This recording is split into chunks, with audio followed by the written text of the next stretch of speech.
independent livelihood for his wife and himself.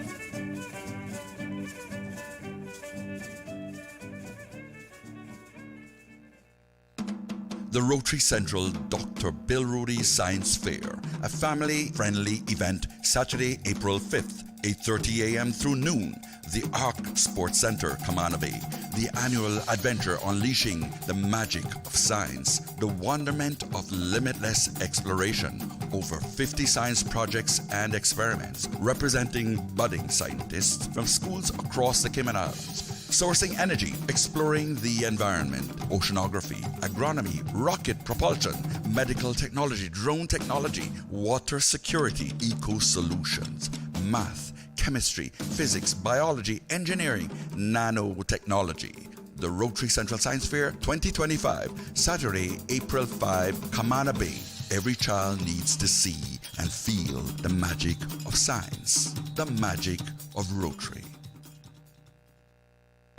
Radio Cayman's Historical Vignettes was brought to you by Rotary Central. For more than 110 years, Rotary members have used their passion, energy, and intelligence to take action on sustainable projects. Talk Today is brought to you by Subway, open 24 hours in Countryside, Anderson Square in Georgetown, and Centennial Towers in West Bay. And by the Ministry of District Administration. Explore your history, explore your land, explore your sister islands. And Cayman Airways. Call them on 949-2311 to book your nonstop flights to Los Angeles and Panama. And Doctors Hospital. Peace of mind is important when life happens. Doctors Hospital, always there for you. Call 949-6066. But I do have some questions. There are more questions than answers.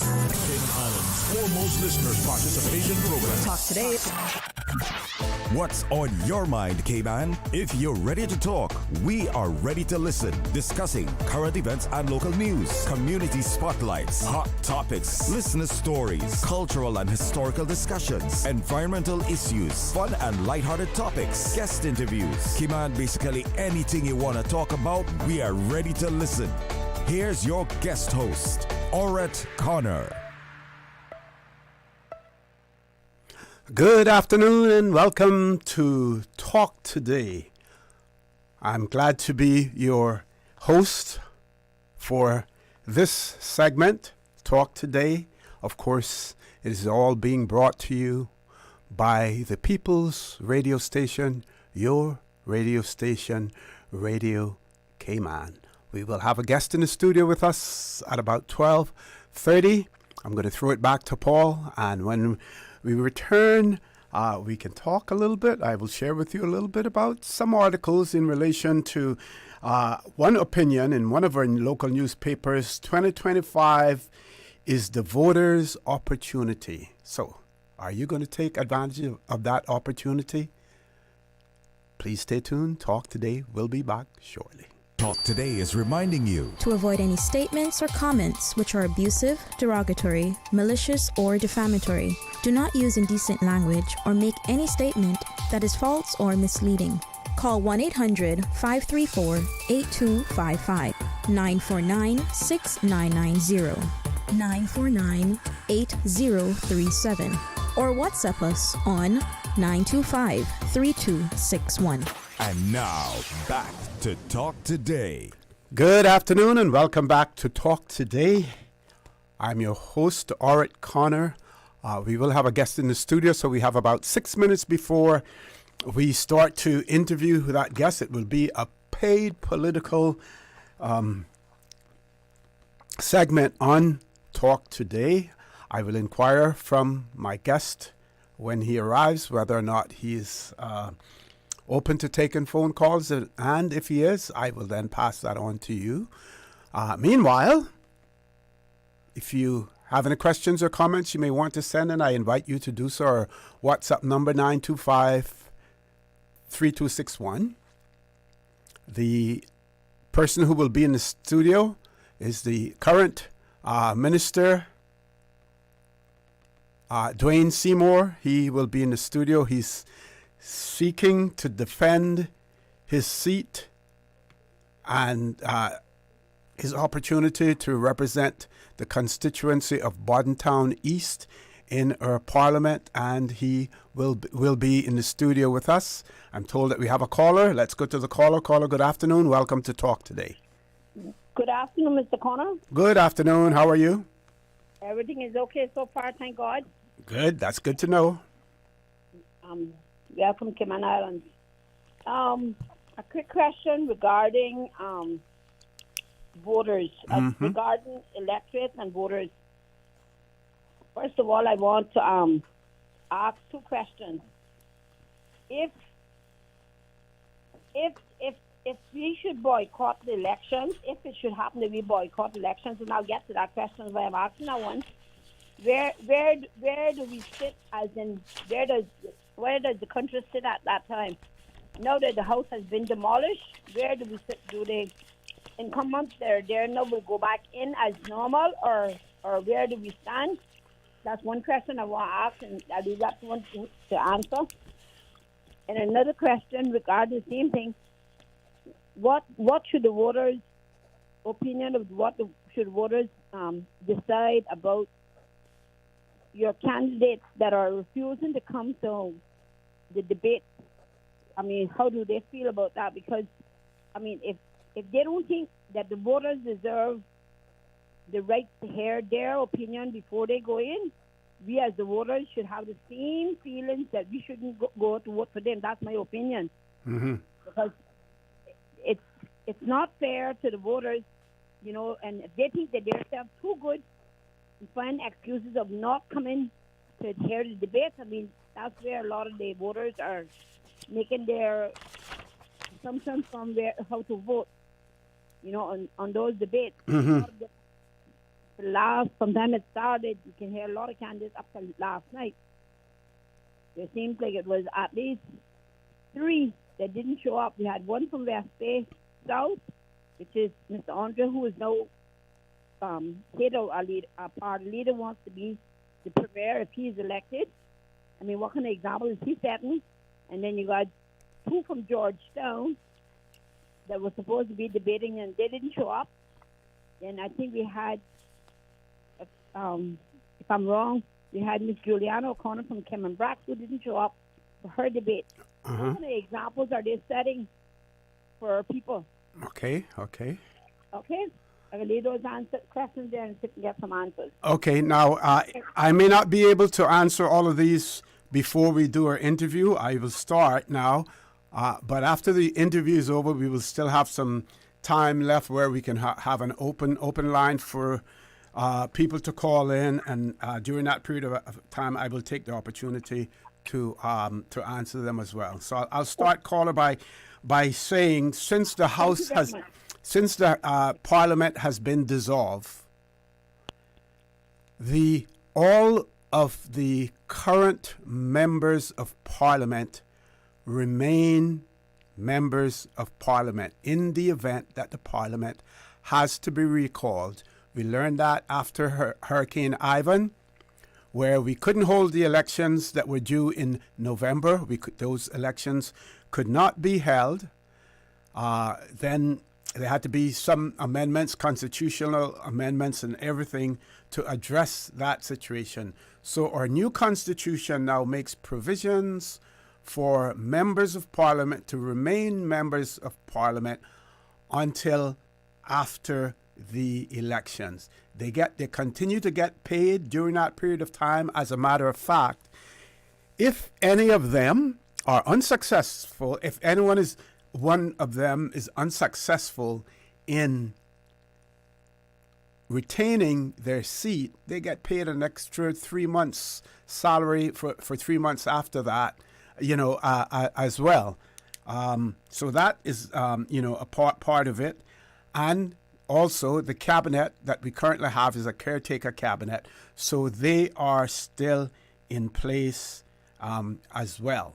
So they're all Parliament. When it comes to boycotting an election, I'm not sure how. Well, you can certainly personally do that, or groups may decide to boycott elections as well. But I would say that they do that at their own peril, because that would not necessarily, that is no reason whatsoever for the elections to be cancelled or postponed as a result of people boycotting it. What it means is that less people will have more say in terms of who is elected. So anyone out there who's considering boycotting the elections, I would advise you to think twice about that. You don't want to cut off your nose to spite your face. Think wisely. Think twice about that. We have to go to a commercial break. Folks, please stay tuned. Talk Today. We'll be back shortly. Did you know that Doctors Hospital provides urgent care services 24 hours a day, 7 days a week? And Doctors Hospital's urgent care physicians have access to the most advanced MRI and CT imaging in the Caribbean, providing reliable diagnostics when you need it most. When you need quality urgent care for an illness or injury, Doctors Hospital is here for you 24/7. Whether it's a migraine, chest or abdominal pain, shortness of breath, broken bones, or another urgent need, Doctors Hospital at the top of Walker's Road. Urgent care right now.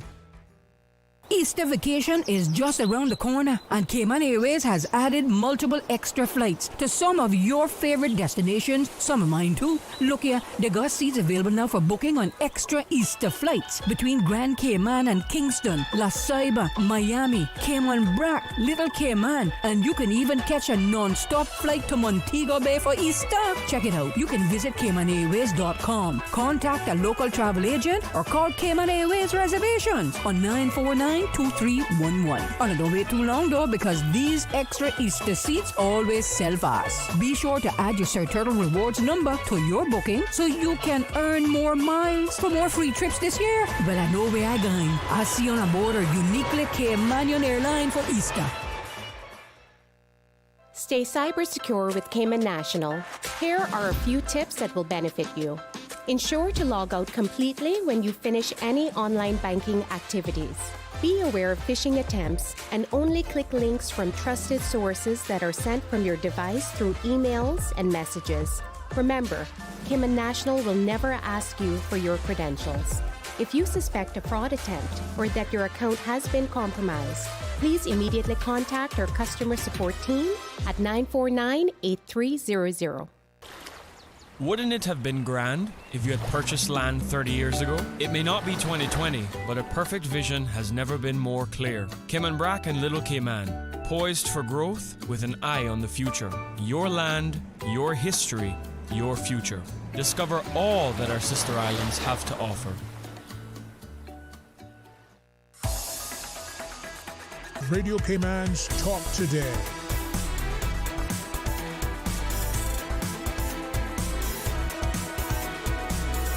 What is on your mind, Cayman? Good afternoon. Welcome back to Talk Today. I'm your host, Orrett Connor. We have a caller on hold. Caller, good afternoon. Welcome to Talk Today. Afternoon, OC. Good afternoon. I'm good. How are you? Hanging in there. OC, election is around the corner. And the part with that, it's a lot of people that is looking for people to vote for them, but they ain't coming into the area and mingling with the people. I don't understand, and right now, even the meetings are limited. Well, here lately had several meetings going on. I must admit that. And when you say food, people coming out for food. So, and sometimes you see a big crowd, but it's not that those people are able to vote. They're just coming out because, well, instead of going home and cook, they stop and get food and just listen to what's happening. Mm-hmm. But I'm speaking, OC, particularly to the candidates that is looking for people to vote for them. They must. So who are the candidates in your constituency? Who are the candidates in your constituency? I think three. There's three candidates in my constituency, and yours too as well. Same ones for me as for you. Mm-hmm. So we know who they are. So have you been seeing them? Have they visited you, any of them? Well, have they held any meetings, any yard meetings in your area? Oh, yeah. Oh yeah. Yeah. I'm saying that they've been holding some meetings here early now. All over the island. I'm saying that. But what I'm saying, still, I'm not particularly talking to the candidates in my constituency, but in the whole island worldwide. They need to go in the areas where they are looking the votes and mingle, talk with the people and find out what the district need. And it's a lot of them that are not doing that. I guess they don't want the votes then if they're not doing that, because I mean that is elementary in terms. That's the basic. If you don't have any other type of campaign where you don't have a website and you don't have a WhatsApp group and you don't have money to buy the plywood to put up all the signs. As a matter of fact, I'm wondering if and I hope it doesn't happen, but if we were to have a hurricane in the hurricane season, I'm not sure there's going to be any plywood left around for us to use for that, because all of it is being used up on the signs.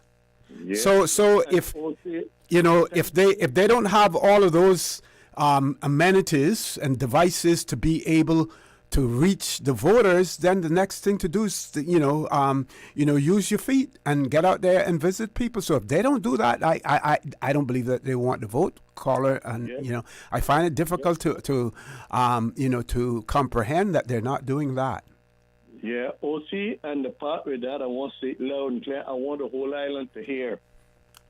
You see them plywood that they got stick up there? I need some of them. I don't care who they're coming from, whichever side. But I need some. So the candidates that got up all of these signs, big sheets, 3 and 4 sheets. Accidents and illnesses. Remember me. I am putting it out there from now on. So I want to see what they're going to do with it. And I know that they're listening and they can hear me. This is island-wide I'm talking about. And not only me one, but a lot of other people can use those plywood when they're done with them. Mm-hmm. Okay. So that is my stand today. Yep. And I'm agreeing with the lady, Gwendolyn, just now. She don't mind me calling her name. Agreeing with what she just said. I agree with her 100% what she just said. Okay, Colin. Now, let me tell you now, I'm going to finish, OC.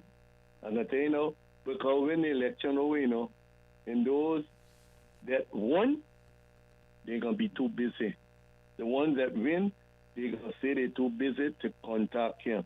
And the ones that never won, you're not going to hear from them again. That's the way reality is. Here, I don't know about nowhere else, but in Cayman, that's the reality.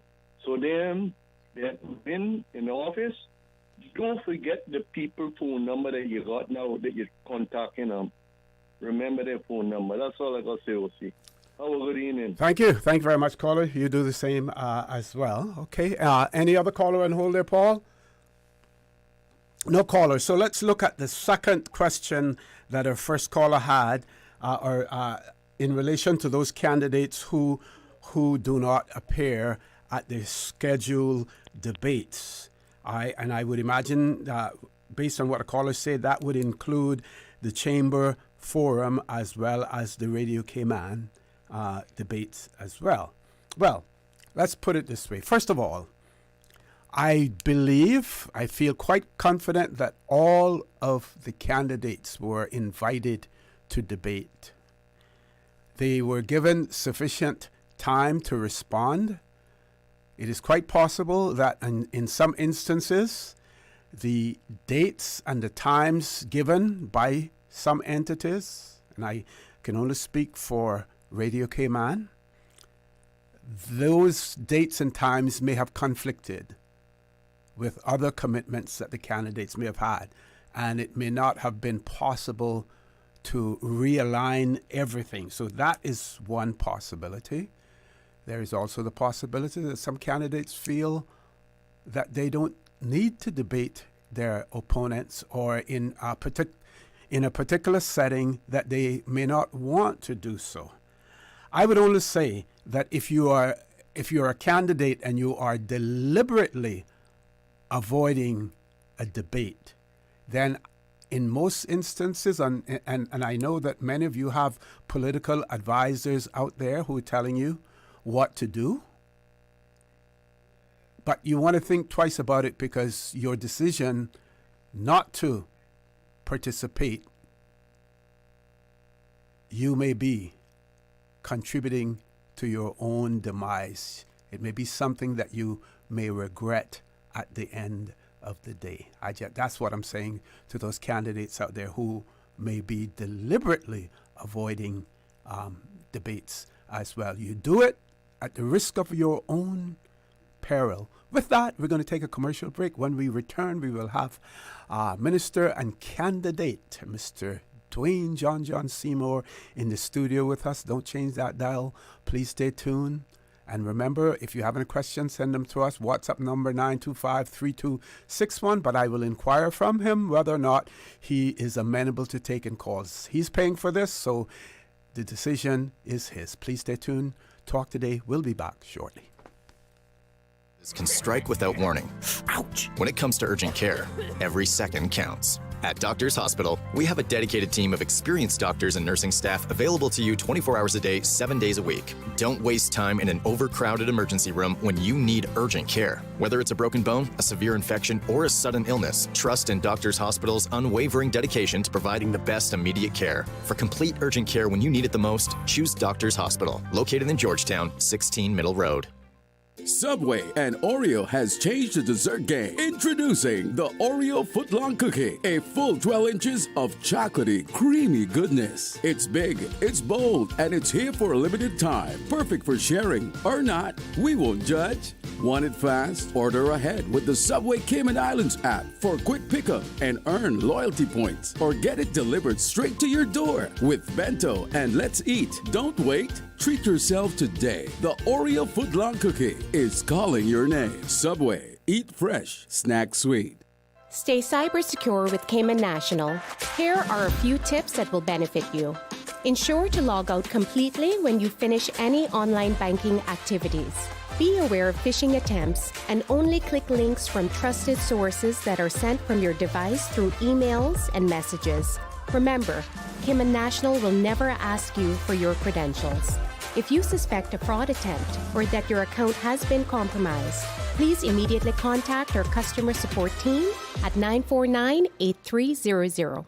The best foundation you can wear is glowing, healthy skin. The offices of dermatologist Dr. Wayne Porter specialize in enhancing your skin's well-being. Whether you're seeking advanced skin care, including any skin cancers, Botox, filler, cosmetic skin enhancements, or simply looking to reduce wrinkles, Dr. Porter offers a full-service dermatology and dermatological surgery practice. For more information, email drportercayman@gmail.com or call 946-9020.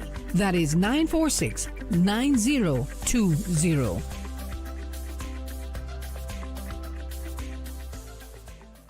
It's March Madness at Reflections. Shop the red tag sale until the end of March at Reflections. Save on kids, men's, and women's selected style shoes and sneakers. Brands like Nike, Puma, Reebok, and Dockers 50% off. Adidas 60% off. Ladies jeans in select styles at 50% off. And ladies tops from $9.99. Men step out in your Levi's $5.50. Now 25% off. All accessories and handbags 50% off. Shop the March Madness Red Tag Sale at Reflections all month long and be entered to win 2 Cayman Airways tickets. That's mad! The following is a paid political broadcast. The views, information, or opinions expressed in this forum are solely those of the participants of this event and do not represent the views of the management and staff of Radio Cayman. Radio Cayman's Talk Today.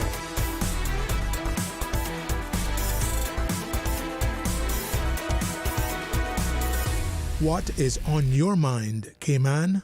Good afternoon and welcome back to Talk Today.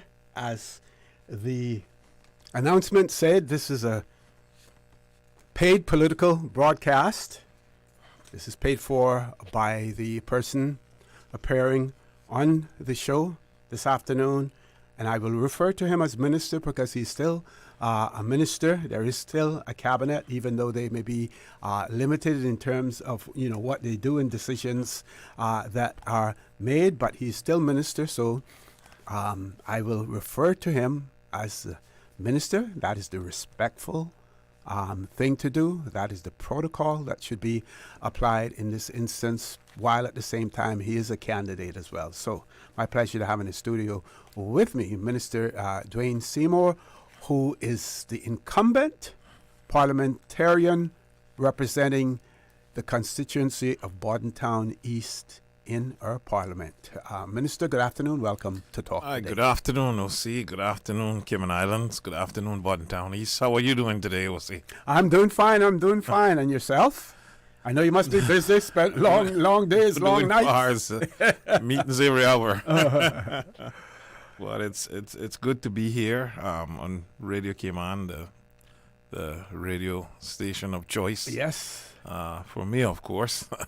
And, I'm so happy to see that, you picked up the mantle from Dwayne as I'm sure you're working extra double hard now. Yes. Just as we are, but we got double laden. So, yeah. But doing my part for the Cayman Islands because it is so important. Communication is so important. It's so important that people know, what's going on, keep them up to date, be able to answer the questions that they have and everything, And, people, like I mentioned earlier, you are a candidate, but you're also a minister, so you still have, duties that you have to attend to because cabinet still meets, decisions, are still being made to a certain extent, or follow through and follow ups on things that have already started as well. Tell us about that.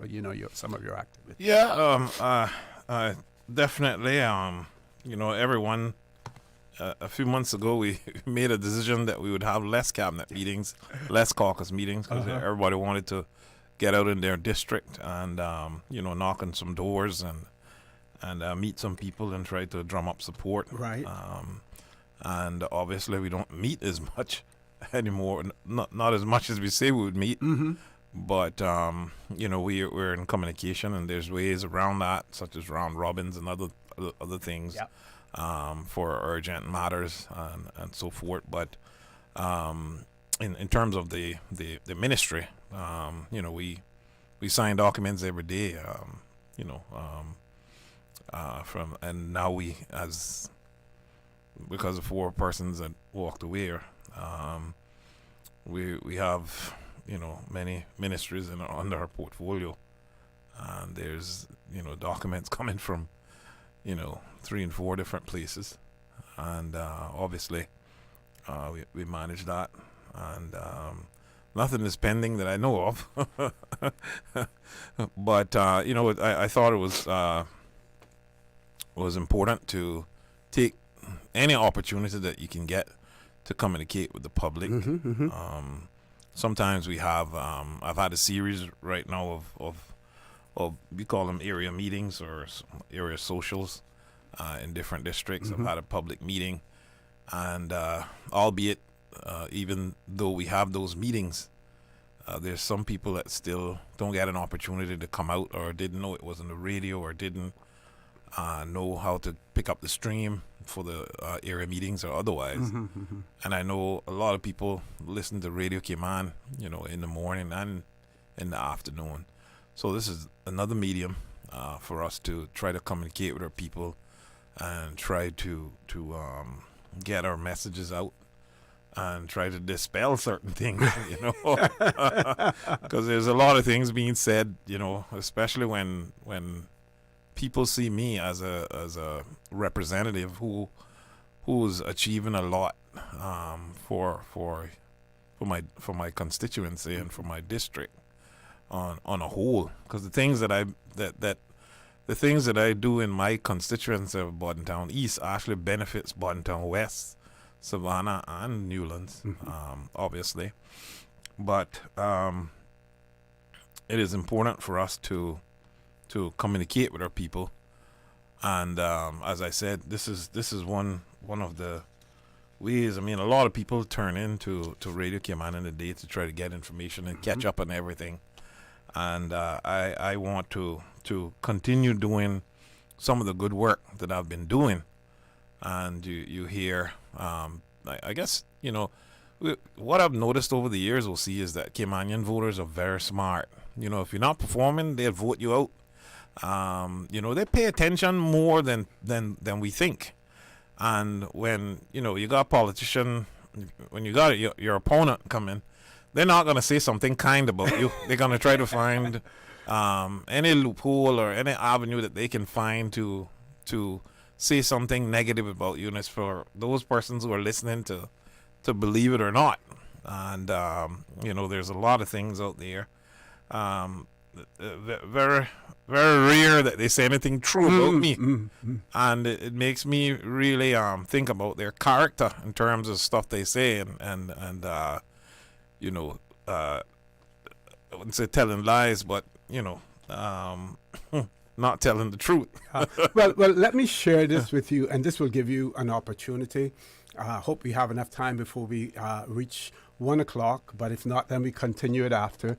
This is a Cayman News Service article dated the 24th of March, and it says, Bodden fails to make most of minister's poor legacy. And it reads, at the Chamber of Commerce Candidate Forum for Bodden Town East on Friday, Robert Bodden, TCCP, failed to seize the opportunity to remind voters of the incumbent's poor legacy in office as a minister and a representative for Bodden Town East over the last 2 terms. Dwayne Seymour bragged that he had been a minister every time he was elected, including Labour minister for the past 2 years. But Bodden missed the chance to point out that Seymour had failed to increase the minimum wage or address the multitude of problems with the current immigration system. So this is what the Cayman News Service article has spoken about in terms of the things that you have failed to do. This platform now will give you an opportunity to talk about the things that you have done. And if there are failures that you've had, you also get an opportunity to say, you know, why you weren't able to accomplish certain things.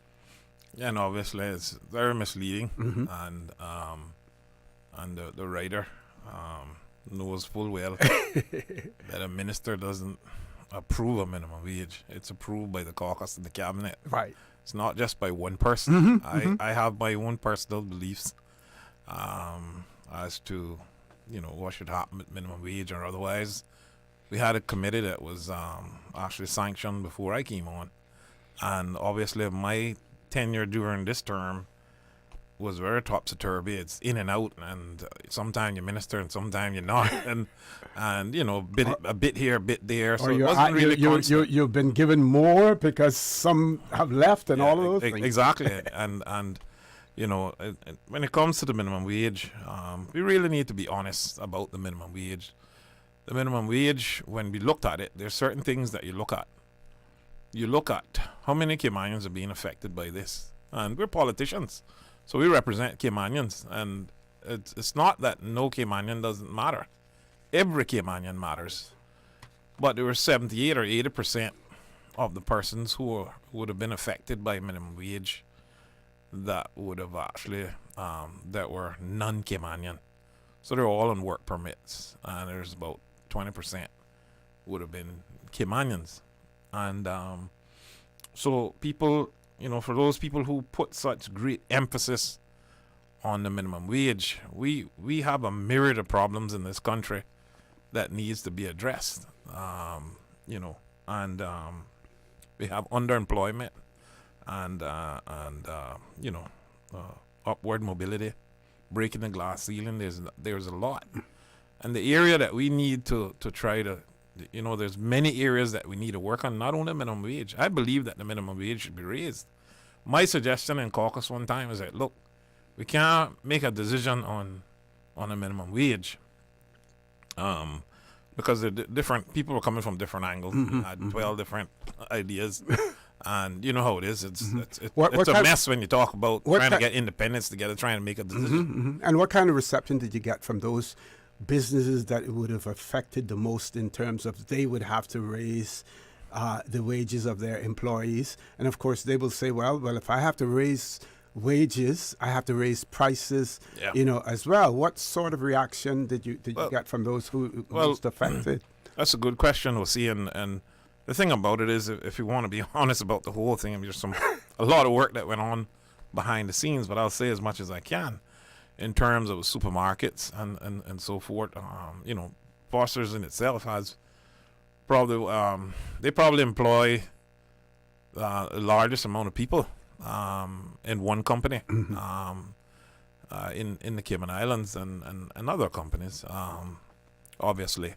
But when the Chamber of Commerce represents hundreds of companies, and I intentionally ensured that I included small business persons to come, even single persons, that were not included in that are not subscribed to the chamber. I got a myriad of people together in one room, and we had conversations about minimum wage, where we could go, what would affect their bottom lines, etc. You have to be very cognizant of this. Otherwise, the thing that you're trying to achieve is hurting the very people that are also Caymanian. So when we looked at that, OC, most of the supermarkets and stuff said, look, we can actually take a hit up until a certain amount. The recommendation was $8.75 from the group, which they did a marvelous job. They really, really did a marvelous job, and they did a job that was very beneficial to the employee. And looking at poverty levels and everything else. And not to say that persons who are non-Caymanian or working on work permit shouldn't be treated humane in the Cayman Islands. But obviously, our main goal is to ensure that we look out for Caymanians first and foremost. Most of the supermarkets say they could have sustained up to $8. They says that wouldn't have caused them any harm, and they were fine with that. Chamber of Commerce, I think, also said their emails said between $7.50 and $8. Most of their business owners were fine with it. So the minimum wage shouldn't really be at $6 an hour. But when you look at jumping from $6 to $8, you're talking about $2 there. 60 cents twice is what, 10%. You're looking at about 15-20% or otherwise, whatever that math is. But Caymanians, their salaries are not rising. So I always said that we needed to have a sectorized approach. It was me talked about a sectorial approach. So when you hear my opponent and other ones talking about it, they're talking about what I spoke about. I smile because, of the things they say, but they still have to repeat some of the stuff that I, because it's vision, and I pray and ask for wisdom, So if we don't go with a sectorial approach, we're going to, and the committee rightfully said we were not given that mandate to come with a sectorial approach to the minimum wage. So it says, look, that was not our mandate, so we didn't really go down that road. But we have to go down that road. Because I can tell you that in 2015, when we actually did the minimum wage hike, which is $6 an hour in minimum wage, me personally, people talk about me and talk about, because you got a company and this and that. I started paying $6 an hour from 2001, right? Almost 15 years before the minimum wage came in place. So I was taking the hardest hit when other people were only paying $3 an hour. And that's a fact. And as it stands now, if people want to talk, because they talk all kinds of stuff, nobody in my company makes $6 an hour.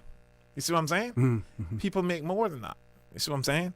So this $8 an hour will hurt some companies, but we need to move somewhere. My first thing to them in caucus, look, we know that this is going to affect some people, because Caymanians, there's certain areas, I mean, we can just talk about it. People don't like to talk about it, but let's just say nannies. And not to say nannies are not more important. They're actually one of the most important employees we have in the Cayman Islands. They do a type of job, responsibility that we give them. Ensure that we can do another job, you know. And but the fact still remains is that when you raise that, in 2015, what actually happened, people were paying, and we all know it, $600 an hour they were paying, right? And I know we're getting short on time, but I'll wrap it up. $6 an hour, we were $600 a month nannies were getting. In 2015, when the $6 minimum wage came in, that jumped to $1,200 almost there. So it doubled. Caymanians could not afford it. For most Caymanians are the persons who hire nannies, because you know, people coming in on work permits don't have a need for a nanny. Most of them, 90% of them. So Caymanians took the hit from that, and they could not afford a nanny anymore. Some of them had to share and so forth. These are things we need to be cognizant about, of how we're affecting persons whose salaries are not rising with the minimum wage. So these are some serious considerations, and that's why I said from the start that we needed a sectorial approach. It's very good that I have a business background, you understand, and one that is very balanced in understanding that employees need to benefit too, not only employers. Yep. With that, we're going to go to our headline news. When we return, the conversation with Minister and candidate Dwayne Seymour will continue as soon as we return from our headline news. Don't change that dial. Please stay tuned. Talk today. We'll be back shortly. Radio station. Radio Cayman is the voice of the Cayman Islands. From Radio Cayman's newsroom, this is Headlines. Local, regional, international news. The headline news is brought to you by Kirk Market and Health Services Authority. I'm April Cummings with your headlines. The Department of Education Service is inviting the public to attend the Amin Mohammed Steel Pan Competition on Saturday, the 29th of March, held at the John Gray High School Gymnasium. Soloists and bands from primary and secondary schools will compete for gold, silver, or bronze awards. For more information, you can call 945-1199 or email desschoolevents@gov.ky. In international headlines, a recreational submarine taking 45 tourists on an underwater cruise of coral reefs in the Red Sea sank off the Egyptian resort town of Hurghada today, leaving 6 Russians dead, this according to the provincial governor. The remaining tourists, more than 24 of whom were injured, were rescued. FBI Director Kash Patel was not part of the Signal chat in which other Trump administration national security officials discussed detailed attack plans, but that did not spare him from being questioned by lawmakers this week about whether the nation's premier law enforcement agency would investigate. Patel made no such comments during the course of 2 days of Senate and House hearings, declining to comment on the possibility and testifying that he had not personally reviewed the text messages that were inadvertently shared with the editor-in-chief for The Atlantic, who was mistakenly included on an unclassified Signal chat.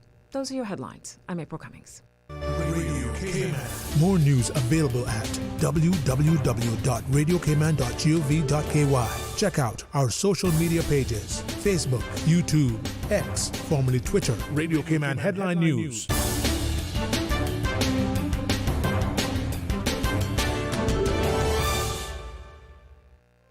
Looking for fresh, healthy food that's full of flavor?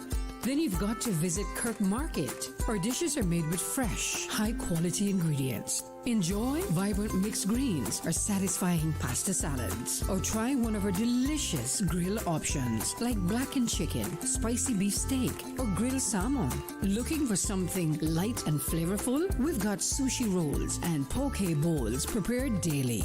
And don't forget to explore a hot bar or Billy Fresh salad at the salad bar. Stop by Kirk Market today for breakfast, lunch, or dinner and taste the difference. Eat well, live well with Kirk Market.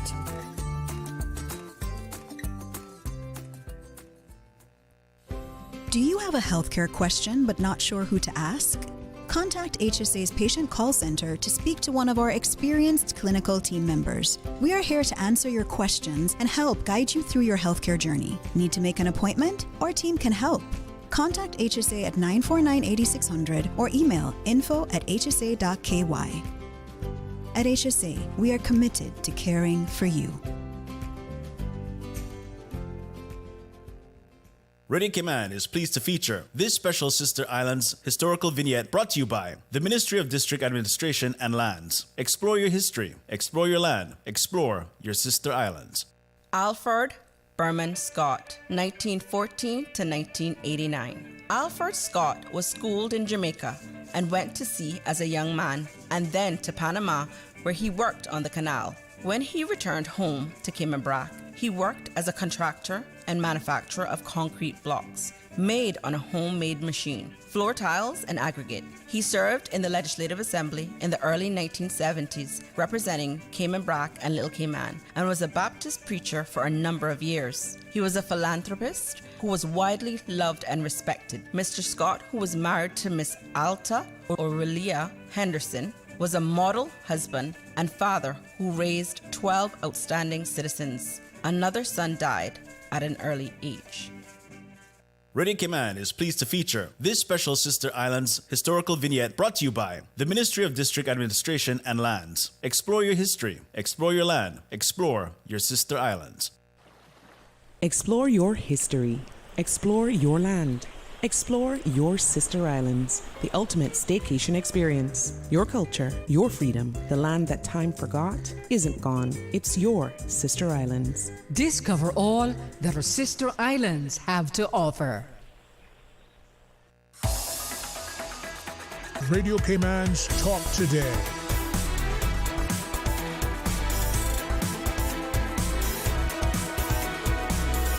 What is on your mind, Cayman? Good afternoon. Welcome back to Talk Today. In the studio with me, we have Minister Dwayne Seymour, incumbent candidate in the constituency of Bodden Town East. He's seeking re-election in the upcoming general election scheduled for the 30th of April. This person has written and said, Mr. O.C., I would like you to publicly congratulate my Member of Parliament, Honorable Dwayne Seymour. A year ago this month, I had to be off island receiving medical care in Miami. Mr. Seymour was very supportive of me and my family, assisting us financially, frequently checking in on us, and providing motivational words of encouragement.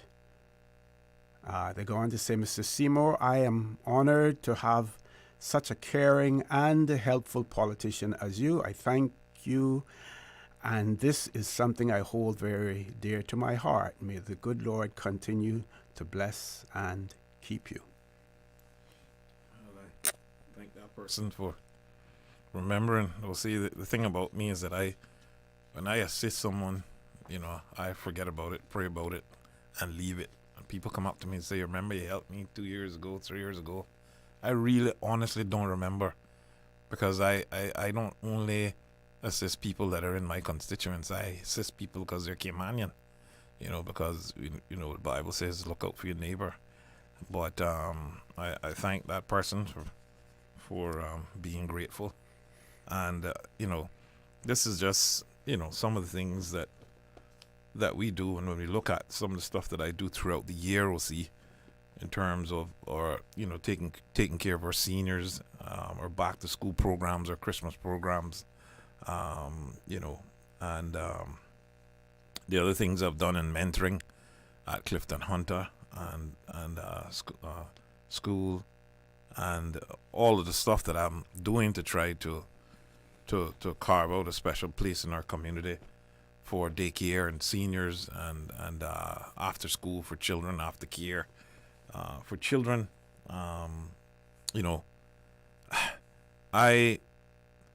When you hear some of the rhetoric that is being spoken at some of these public meetings and so forth, you wonder what rock they were living at.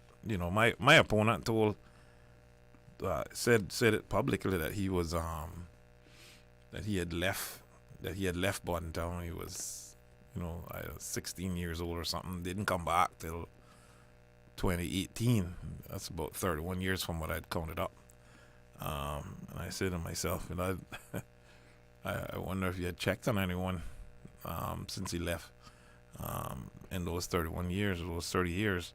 But I've always been involved in everything with Bodden Town, whether that's football or otherwise. You know, always trying to do something for kids. Even at Savannah School, I was a football coach there. Okay. You know, the many things that I've done, but you can't point to one thing that this person has done. The one job that they gave my opponent was the chair of the beautification committee for Bodden Town, and he resigned from that. So now he quit that job and he's gone to join the quitters. You know, so it seems like a quitting party. But what I want to say, Sure. is that a lot of the things that I've done in terms of improving the district of Bodden Town, because the beauty that I have, OC, is that when I ran first in 2009, we were responsible for the whole Bodden Town, Yes. from all the way Spots Newlands up until Breakers Junction. Mm-hmm. So there's things that I've done throughout the whole Bodden Town in terms of community parks and everything else. All the community parks in Savannah and Newlands and so forth. Mark Scotland and myself were persons who were passionate about finding those kind of spaces for people that they can go, children and persons can go and enjoy their areas and feel proud about the areas. But some of the stuff that we've done in terms of you know, construction of, I mean, when you look at listening to people at those community meetings that we have, those area meetings, when they said to me a couple years ago, and this is why you need continuity, and it's one term just don't really do it. You need continuity. If you look at the many things that have happened overlapping terms, whether that's the mental health facility or ISWIMS or whatever else it is, one term is not enough. I mean, ISWIMS went over a period of 3 terms. I think it was before they finally said that it was too expensive or otherwise. So you need some kind of continuity, otherwise you're going to get it wrong. Yeah. And we see some jurisdictions now, Turks and Caicos, 5-year terms as opposed to 4. They move from 4 to 5. And I support that.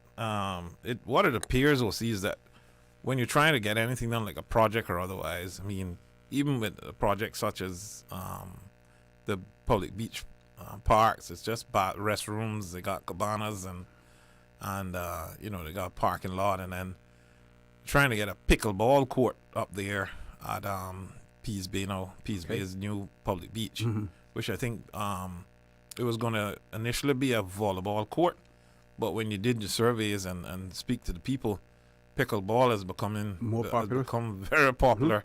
So I'm trying to get a pickleball court. If it's possible, I'll try to get both of them, because we grew up playing volleyball on the beach. That was that on Sundays. That was it. To get out the house, you had to say you were going across the road to play volleyball, and everybody in the neighborhood was involved in that. But it takes some time, and I agree and would vote for increasing the term to 5 years. I think anything more than that would probably be a bit much. But I think what I've seen is that it takes about 2 years just to get something approved to get started, and which is a long time. So we need to work on all that bureaucracy too, and try to find a way to get that cut down, so we can get started within a year or something, so that we don't use up all of our time. Because I see what happened at the new Bodden Town Cemetery. I went out and bought the land, which stretched from the beach all the way across the road. So we decided to use that area for the new Pease Bay Cemetery, because the old Bodden Town Cemetery is full. Yeah. And that's on the land side rather than the seaside. We did that during the 2000, 2009, 2013 political when I was elected. That term, yeah. And they cut the ribbon in, I don't know, 2015 or something like that there. And I wasn't elected at that time. And someone else opened it, and they got their name on it now. They didn't do a thing, you know. But this is how it works, you know. Some people water, some people plant, and we need to be And prepared. the others reap. But we need every opportunity possible to ensure that we can actually cut the ribbon and you know, put the shovels in the grounds and everything else. But now you've acquired several pieces of land in Bodden Town, in particular on the beach side. Yes, that was very important for me. And when you really look at how the landscape of Bodden Town is, Newlands really don't have any beach. When you look at Savannah possibly have some beach there down at what do they call that, Sports? Sports Beach. But then when you look at Bodden Town West has just a spot, and it's most of it is privately owned by the Beach Bay condos, although there's beach access there and so forth, and the owners allow locals to use the beach. But when you look at Bodden Town East, it is stretching from all the way up Mans Road, all the way up, and I said, you know, we hear the stories, as I said, about Jack, you know, in Barbados, the song, you know, about beach Jack, belonged to me. The beach is mine. I bathe there anytime. But they ran Jack off the beach because, you know, some investors came in, bought the beach, and couldn't do it anymore. With that in mind, I said, you know, let me see what opportunities we can find. The first opportunity I found was in purchasing property. There were two pieces of property. I wanted two adjoining because we wanted some space. Was $1.6 million, you know. And, you know, of course, in Caucus, they said, man, you need to try Is to that find right something cheaper. Next to Marston's gas station? No, that one, this was one further up. Oh, okay. At the Peace Bay, where the new public beach is being built. Okay. And I says, look, there's nothing too expensive for my people, you know. But this also extends across the road also, you know. So the landside road there, land next to Mega Bay Pond, that also owns that, which is government, you know. But a boardwalk is also planned for that, which DOE had already approved that they would support a boardwalk, which you could do bird watching, different stuff. All these kind of things is stuff that improve the quality of our life, and not only that, it improves our tourist offering, things that you could actually go and do. Paul, do I need to come back to you now, or not now? Yeah. No break. Yeah. No break until 1:30. Yeah. So definitely proud about trying to get a pickleball court in there now, which and I know a lot of people. I've had constituents call me about it. This is the reason why I you know, that's what people like about me. I'm a good listener, and I try to get the things done of what people want to do. But some people just talk about, oh, look at Bodden Town proper. It looks like you know, you heard the Christopher Columbus quote and so forth. And I say to myself, I took money out of my own pocket and went through knocking on doors, asking everyone that had a wall, you know, can I paint your wall? And we worked with Public Works, and we painted everybody's wall and went through all the homes that weren't that were abandoned. We tried to contact the owners and so forth, and worked it out where we could actually nail it up, with boards and so forth, with plywood, and paint the house as it was, so that we could have a good experience going through Bodden Town. We went to the persons who had all their vehicles there. You know, there was some trouble there, and they ended up having to go to court twice. And then they had to move the vehicles, and I see some are back there again now. So we need to work on that again now. But these are all private properties. You know, I'm trying to do my best to buy up as much property for the government, make it public as possible. I bought the houses across from Cowood Beach, and those two houses that are there. In fact, when I was buying it, I thought it was only the one house, because when I was growing up, I only know those persons to have one house. But in fact, it was two houses and a bigger piece of land than I thought. So I thought that we could do some daycare there with the seniors, and then some after school, you know, blending the two with children and so forth. So you would restore those buildings or replace them? Building is not, one of the buildings are not habitable, and it's going to be destroyed. It's going to be demolished. We need to do that because it's a little suspect there, and so we're gonna demolish one of those buildings, but we still have the land and we still have opportunity. So we sit down with the community and talk about where do we go from here, because there's also a perfect opportunity for us to create a tourism product also throughout that historic area of Bodden Town, and we could really create a nice program there. And I've been talking about this for a while. And why it's important to know that is almost 15 years ago I built some kiosks that was there. It was a big thing in the compass. I remember that. You paint them all like how it looks in Bahamas, where it's different color scheme and everything else, making it look very Caribbean. And then, another person, this is why we talk about the continuity. Another person got elected. Persons didn't think that they wanted me. It was a different movement going on then. We had to break up in 2012, and, our party was a little fragmented, and people were a little confused, so they chose someone else, in 2013 to 2017. So the leader back then for the Bodden Town East area decided that they didn't want that, and they knocked them down. We spent a lot of money on them, and we had people slated names as to what they were going to do there. We even had it where persons were going to come out. One of the areas, the closest one to the water, was going to be for fishermen, where they could actually sell their fish. Okay, and you could actually get fresh fish there every day. So that was going to be a nice thing. And then we were going to have it where different people could sell different things. We didn't want people duplicating. Some people were going to sell food. Some people were going to sell their other products, But, I had the vision, and I still have that vision that we can create. I've spoken to as I've said, to some of the cruise operators and to FCCA, the chair, and so forth about that. This is the reason why I would like to get my hand on some tourism, because I have 40 years experience in tourism.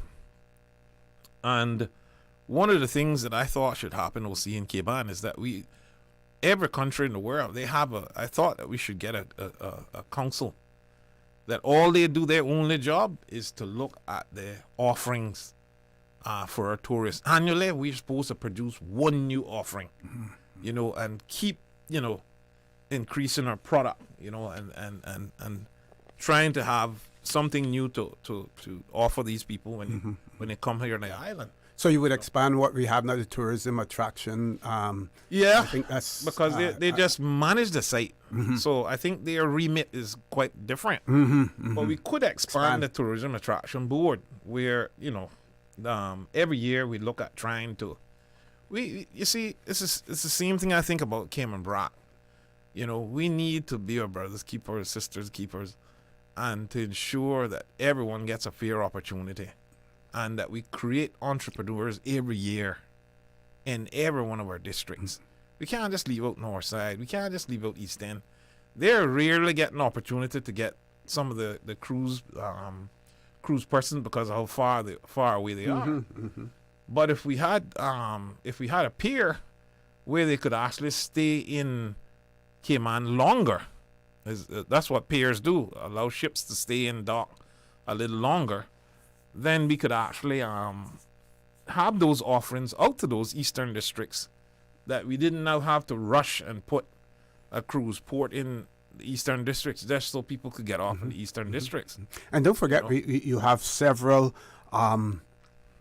hotels in that area. You have Orrett, you have the Wyndham, and then you have some dive resorts in there. So there's constantly traffic in that area. I know, coming down on a Sunday morning, you see so many rental vehicles pass us on the road that are heading, to the airport. So we know that those areas are booked. We have about 6 minutes before we go to our commercial break. Can we talk about the big elephant in the room? Getting the traffic situation in the eastern districts. And while the proposed east-west arterial, that will traverse several of the constituencies, in there, starting, with Newlands and Bodden Town West, and of course going all the way up, Bodden, as well. And where we're at with that, the position that you have taken with that, and what you propose to do if you're reelected? Well, one of the first things that we need to do is we need to change the route. We can't go through farmlands. We need to promote as much farming as we can in Cayman itself. The supermarkets love Caymanian products. And yes, we're small and we don't have much farmlands and so forth, but whatever we can produce here, we need to do that, including try to investigate more about container farming and so forth, which I think is a brilliant idea. But the east-west arterial is definitely very, very important for me. I got 2 young children. I see what they suffer. It's almost insomnia, where they have to get up so early and they leave in the dark, and then their parents come back home in the dark, and so from traffic and so forth. There's things that we can do. People need to stop finding excuses of why you shouldn't do this and why you shouldn't do that. And then I'm so disappointed at the EIA and the people that are doing it. It seems like it's just a collusion to try to stop the road. Why would you, I mean, the NRA, they're professionals there. They have engineers there with 40 and 50 and 60 years experience. Engineers at NRA. I have great confidence in NRA. They can actually build a road. They do it every day. You see how quick they're doing it now? You know, they actually know how to build a road. They walk and sleep this thing.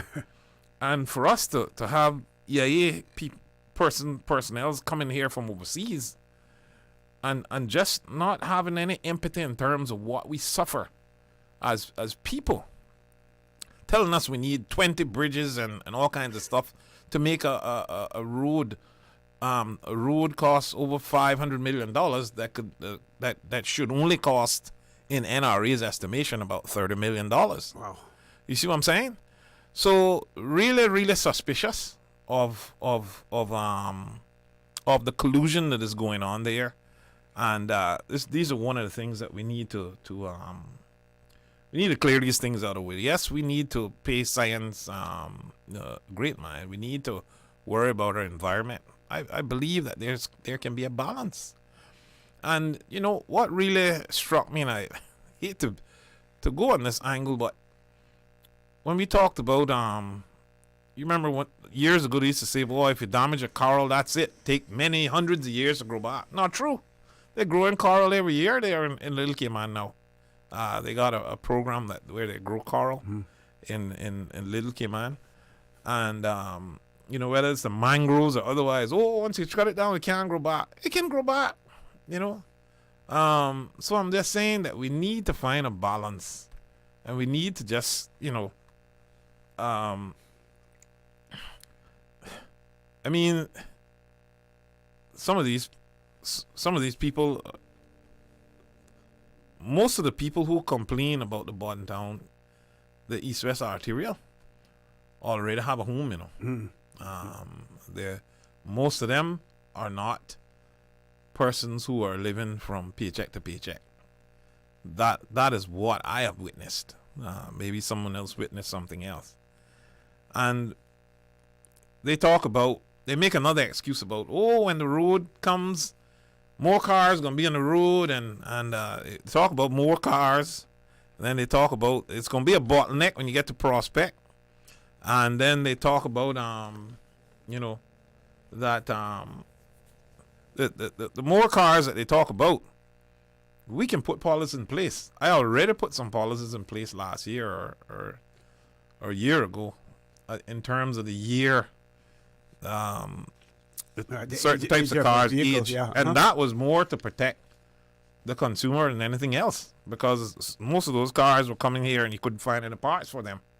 And when we understood that Japan or China or wherever they're getting cars from, these are cars that can't drive in their country, so they're shipping them out. And then we heard that in Jamaica shut it down where they can't go there. And then we look at their legislation and their policies there, and then they can't go to America, they can't go to the UK. We say, well, what are we doing with them here? So we need to look at that. You know, that probably needs to be tightened up. Not to say that we're going to put extreme pressure on Caymanians who want to find an affordable car,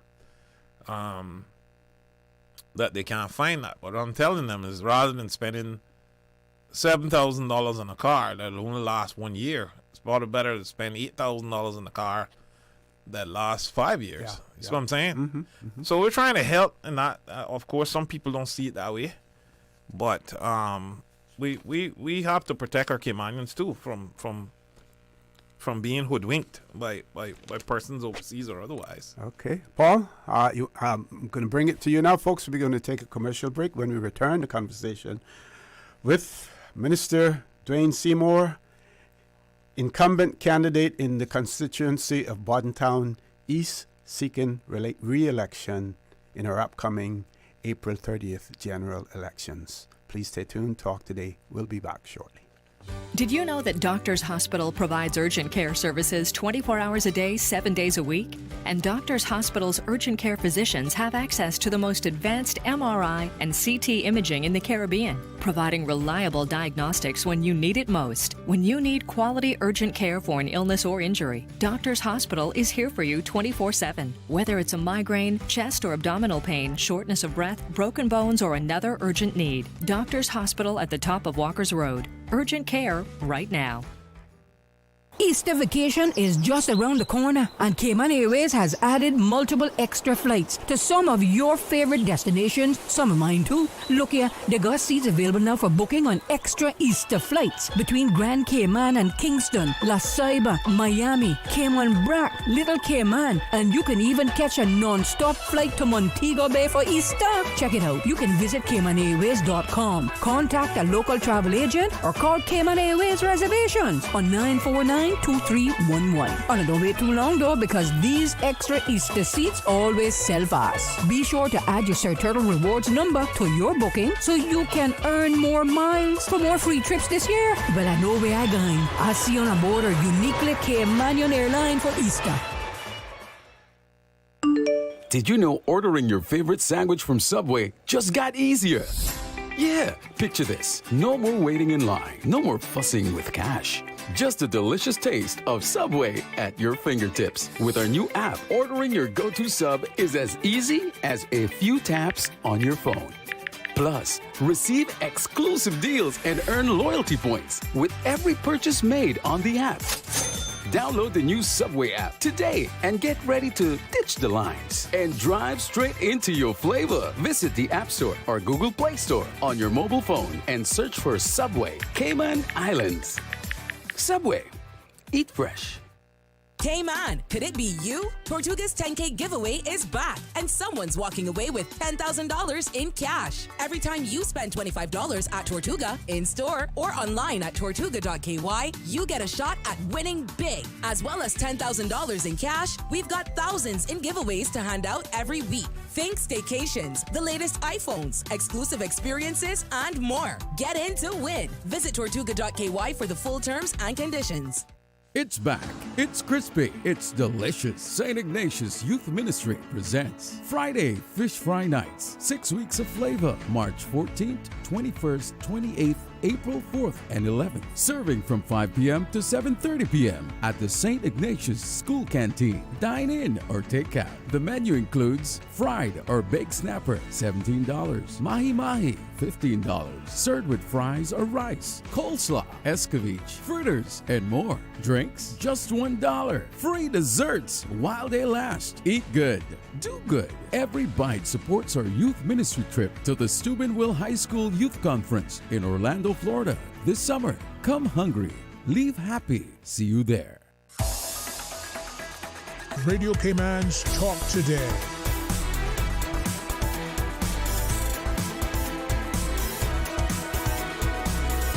What is on your mind, Cayman? Good afternoon. Welcome back to Talk Today. In the studio with me, Minister Dwayne Seymour, incumbent candidate for the constituency of Bodden Town East in our Parliament, seeking re-election in the upcoming April 30th general elections. Mr. Seymour, back over to you. We did have a WhatsApp message in relation to the minimum wage, even though you covered it before, and there were certain things that you mentioned in there that was mentioned in the WhatsApp message as well.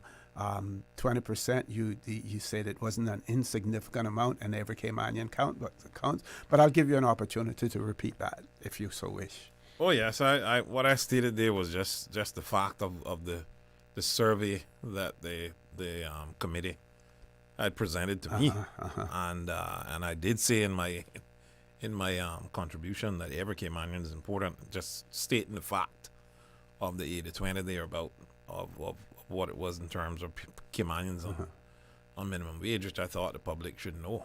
That was what the percentage was. Yep. And talked about my appetite to raise the minimum wage right away. In fact, in the first meeting, I said to them, guys, I have an idea. Let's just raise the minimum wage to $7 while we wait to see where we go. That was my suggestion. Okay. But they said, no, let's just make sure we get it right and see who is affected and so forth. Get all the data. Yeah. So I said, like, guys, I think it's safe. I'm telling you all, I'm in the business. I'm in the field, and I know, and I listen, and I talk to a lot of people, and nobody wouldn't have a problem with that, and we could do it just timely. We're working on it now. Let's just do it now, and then January 1st comes, and we could increase it, and I believe in a staged increase. But yeah, I mean, I'm only one man. I'm only one person, and some people just sit down and say nothing, and then when the vote comes, they vote against you. It was very common in this cohort. Yeah, but what I want to continue talking about is the work that I've been doing in Bodden Town East, because I think that you need to build your foundation, and that's what I'm doing. When you talk about, people for 40 years, 50 years, waiting for a boat ramp, a simple boat ramp and a dock.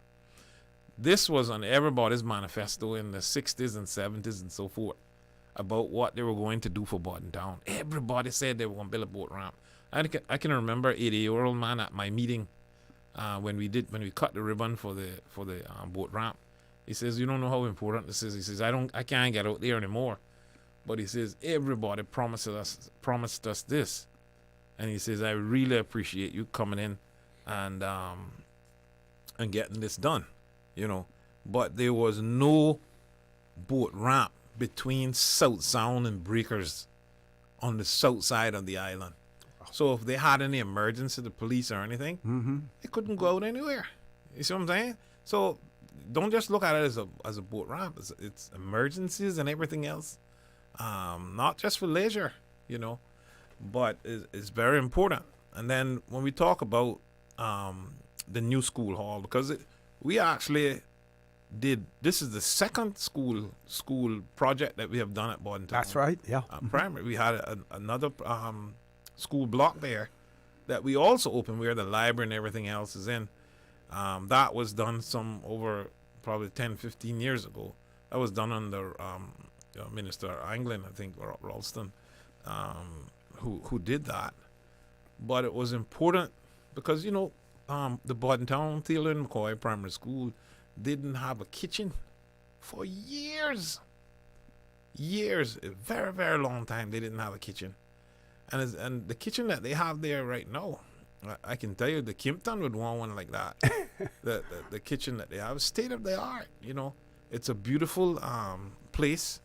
And we actually had nowhere to converge as a community, because I was fighting also down the road for the Church of God Community Hall to also be opened, because they were having so much, they had some problems in trying to get that open, And now I see the ambulance and the emergency services are there. And these are all things that I've worked on strategically. I remember when in 2013 they had a meeting at the Church of God Community Center, and everybody there, we were going towards an election. Everybody said that they put their hands up, say, look, we're going to work on this, man. We're going to support this project. You know what happened? Until I got back in 2017, nobody put any effort into it. Right? So I'm telling you that when you have Dwayne Seymour as a representative, things matter about everybody. We only had 2% hurricane shelter space in the Bodden Town district in itself, and now we're at 5%. And there's more being built. There's more being built. And any plans for the civic center?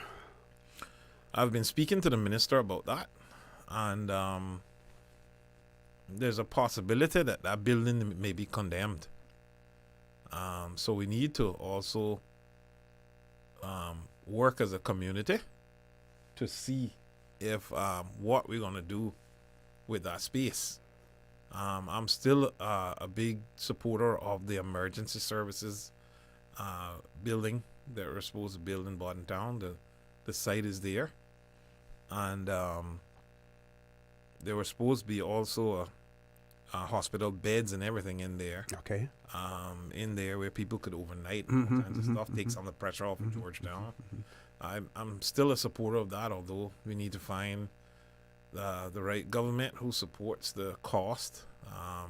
That one won't be just for, that'll be for the eastern districts also to benefit from that. And for emergency services, if we can get to a hospital much quicker, then it benefits all of us in Cayman and the eastern districts. And also, instead of battling to go through the traffic to try to get to that early appointment, maybe people can be coming the other way. Also a big supporter of government offices moving in the opposite direction, coming east. Yeah. We have a lot of property, the government. Even if it's just satellite offices, Yeah. What I understood, and I stand to be corrected, that there were enough government offices renting and leasing outside of GAB, the government administration building, that we could actually take 2 more GABs. I was amazed at what they said. So we ought to, we're gonna have to build a new government building at some point. And these are one of the things that I will ask. Yeah. Several of them are going right into that new Flowers building that's almost ready to open now. Yes. Yeah. But I wanted to touch on a few things in terms of still have some time. Drainage and so forth. We got the Belford's drainage problem, flooding. We have the Cumber Avenue flooding, which has been a problem for a long time. But I'm saying to myself, my opponent is going around telling people that he's going to fix the Cumber Avenue flooding, when he is a big proponent. Called me up just a few months ago, about 5 months ago, saying, if you allow the church to be built in Cumber Avenue area, that he wouldn't run for the election. I mean, these are the kind of things that are going on. He's a member of that church, and he's trying to get that church built. But that church is going to cause some serious flooding in Cumber Avenue. It's going to be additional problems there in Cumber Avenue if not done properly. And to do that, the stormwater management plan that you're going to need to ensure, you would need a holding pond for that not to flood out Cumber Avenue, that church. So, bit hypocritical that they're talking about trying to solve the problem, but then want to build another problem to create further havoc in the area. And these are some of the things, we talks about buying up all the people's property in Bodden Town. I wonder whose company he will use to do that. But I'll try to remain positive. We'll see. but when we look at the vision that I have in terms of trying to create wholesome communities, we start just from Savannah Primary School, right? Which is renamed now, the Joanna Clark Primary School. When the Public Works team and the Major Projects team were building that, were doing the expansions there, I said to them, can we get a track? I used to be in track and field, and I love track and field. And I said, can we get a track? So the first track ever built possibly in a primary school in the Caribbean was Savannah Primary School. It was me who was instrumental, and I ensured that it came up to Bodden Town also. And now almost every school and every district has a small 200-meter track or otherwise. And it is people love it, and the people are healthier. It's improving people's quality of life. They walk on it. It's a walking track there. And, the amount of things that I've done to try to improve the quality of life of persons in the Bodden Town district, I'm very pleased of the things that we have done. And you touched earlier about the properties that we had bought. We bought a lot of beach property in the area. You remember the old Edge restaurant in Bodden Town? Yes. I think it still has a structure there on it. I think we have it or cleared just a now. foundation. Yeah, a little foundation. Yeah. So all that we bought, and there's more property that we've identified. We bought property east of the White House. We already had a piece of property there, and where people camp on an annual basis. One of the best camps throughout Cayman. The way that those guys, Raul and those guys, design it. But we bought another piece of property, button bind to that. It cost about $1 million, but it's deep from the road to sea, and I continue to buy these properties and talking about loving the environment. I don't want anything touched. In terms, I just want it cleared out, and I want to keep the wooded areas, the natural state, so that we can utilize this and for additional camping site. Okay. I want to give you an opportunity for some closing comments. Talk about your upcoming events in terms of either you and your constituency or the party as a whole. Well, I'll in my constituency, I'm having another public meeting in Lookout Gardens on Monday night. Okay.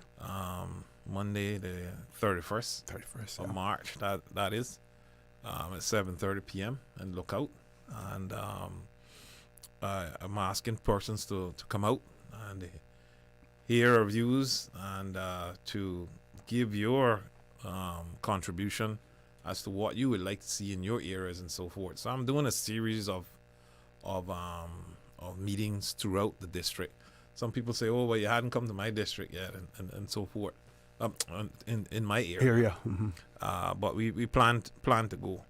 But one of the things I also wanted to talk about also as we wrap up was, wellness is one of the things I think we need to expand on in Cayman. And if I get back, that's one of the things that I want to do, rather than expecting people who don't have a car, who are in need to find their way all the way down to the hospital. We need to find our way to them. We need satellite offices set up throughout the whole country, where I had it planned. I remember that. Yes, yeah. Had already agreed that they would offer some time free, to come and do these kind of stuff.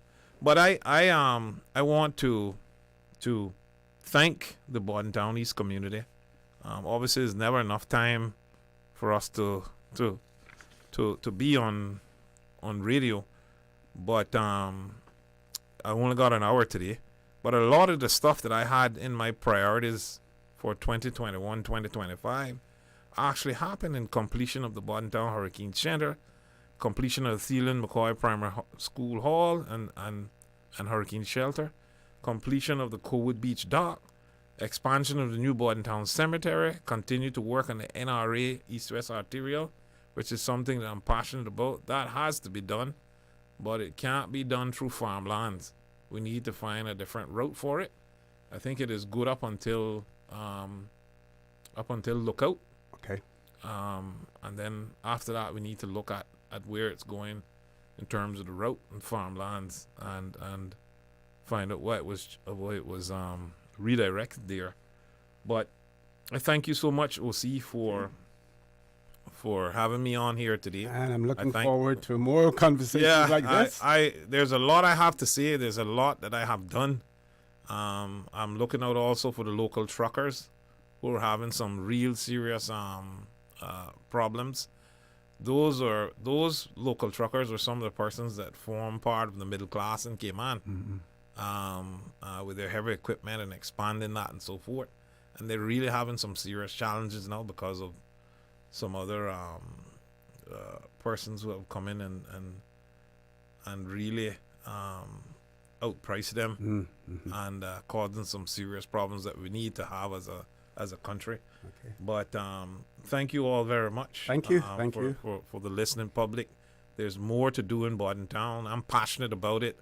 I'm from Bodden Town. I live there. My family's there. And I just want Bodden Town to return to some of the glory that we used to have years ago and recreating the old Bodden Town space, bringing back John Canoe, bringing back some of the other things that we used to do in the street dance and just kind of have that space as a walk-in center for tourists throughout the day. Everyone else got to go around. And, in the night, we can open it up to driving and so forth. But there's some ideas there that we need to throw out. And if the public buys into it, then we'll do it. Excellent. So, folks. Thank you all. God bless. We're going to take a commercial break. When we return, we have other guests in the studio, so don't change that dial.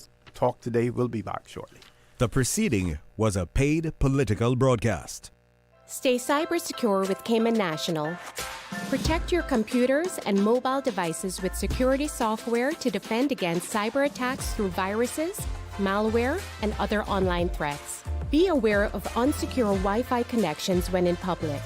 If you need to access your online banking or sensitive information on your mobile devices, try disabling the Wi-Fi and switching to data from your mobile network. If you suspect a fraud attempt, please contact our customer support team at 949-8300. Accidents and illnesses can strike without warning. Ouch! When it comes to urgent care, every second counts. At Doctors Hospital, we have a dedicated team of experienced doctors and nursing staff available to you 24 hours a day, 7 days a week. Don't waste time in an overcrowded emergency room when you need urgent care. Whether it's a broken bone, a severe infection, or a sudden illness, trust in Doctors Hospital's unwavering dedication to providing the best immediate care. For complete urgent care when you need it the most, choose Doctors Hospital, located in Georgetown, 16 Middle Road.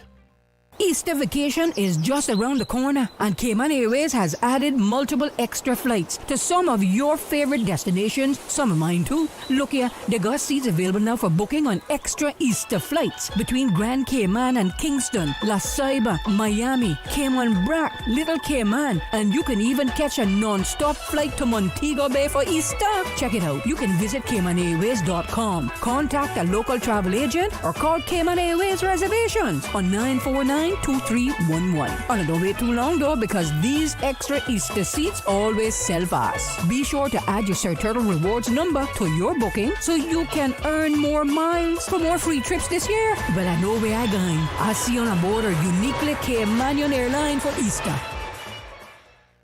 Now, more than ever, supporting your immune system is crucial to helping your body fight off illnesses like the common cold, the flu, and COVID-19. At ValueMed Pharmacy on Walkers Road and in Bodden Town, we carry all the essential vitamins and minerals to help support your immune system and improve your overall health. Some of our top immunity support picks are vitamin C, vitamin D, zinc, elderberry, and quercetin, or the popular 7-in-1 immunity support. Our pharmacists are always on hand to help guide you and answer any questions. Visit ValueMed Pharmacy on Walkers Road or Bodden Town. Live happy, live healthy with ValueMed Pharmacy. Water Authority Cayman would like to advise its valued customers that its offices in Grand Cayman and Cayman Brac will be closed for a staff function on Friday, the 28th of March. The authority's Grand Cayman office will close early, with cashiers closing at 10:30 a.m. and customer service closing at 11 a.m. The customer service office in Cayman Brac will be closed for the day. The Cayman Brac operations facility will be manned by essential staff. As such, there will be limited delivery service on Friday. Trucked water customers in Cayman Brac are encouraged to plan ahead and make trucked water orders in advance. On Monday, the 31st of March, both offices will reopen with usual hours, and in Cayman Brac, normal trucked water deliveries will resume. The authority apologizes for any inconvenience this may cause and appreciates the public's understanding. There's a new feel to Sundays. If you like a bit of this, Or a bit of this.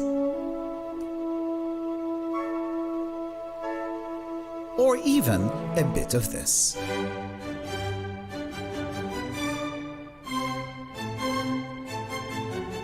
Then we've got just what you're looking for. I'm Sam Oakley. And I'm Tarek Younusafana. Join us every Sunday at 3 for Classics on a Sunday. Because classical music doesn't need to be boring.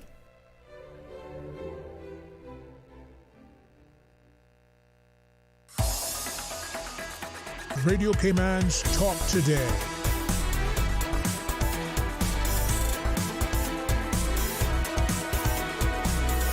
What is on your mind, Cayman? Good afternoon and welcome back to Talk Today. We have some young guests in our studio this afternoon. They are from Cayman Academy. They are members of the Youth to Youth Club, and there's some activities that are going on. We also have the pleasure of having the guidance counselor at Cayman Academy, Ms. Tamari Williams, in the studio with us as well. And I'm going to throw the mic over to Ms. Williams to tell us all about the activities that will be taking place and also to introduce her students for us as well. Good afternoon. Welcome to Talk Today. Good afternoon. So happy to be here. We are just excited to share with you our plans for tomorrow. We have our anti-drug march, street march. This is our second year. Last year it was initiated by our Youth to Youth Club, and this year we are sending out messages of awareness against vaping and other drug use. And with me I have 4 of my eloquent members of the Youth to Youth Club. We have our vice president, for the male vice president, our female vice president, and our male and female VP. And they'll introduce themselves. Start over here. Okay, sure. Hi, my name is Logan James, and I'm the male vice president Of the Youth for Youth Club. Yes. Okay, and tell us what the Youth for Youth Club is all about. It's a youth skill development club where they learn about leadership and how to handle themselves in the real world. It also raises awareness on all types of drugs, so you know the effects and the bad things about them. Okay. I'm Daniel Facey, and I'm the male president of the Youth to Youth Club. Okay. And as the president, tell us about your role in the club. My role is a really big one, and it takes a lot of responsibility to have this role. So throughout each week on Monday at lunchtime, we go into one of our teachers' rooms and we discuss plans for our students and for the school.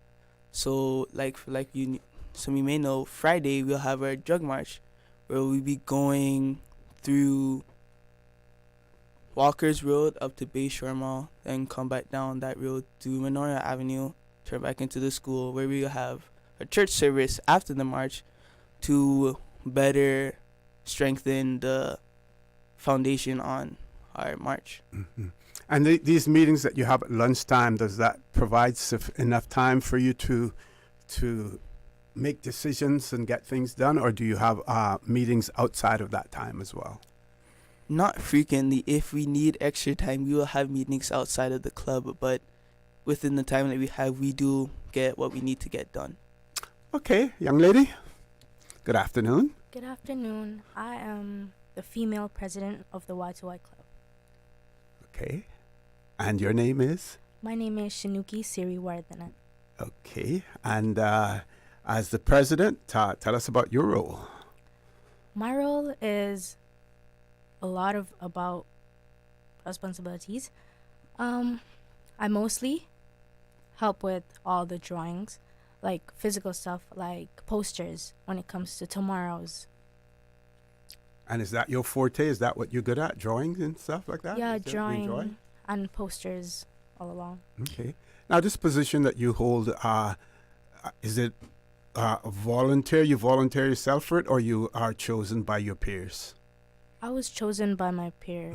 Had elections, and you had other They persons voted. that To pick, and I got the highest vote to be the female president. And how long have you been in the position now?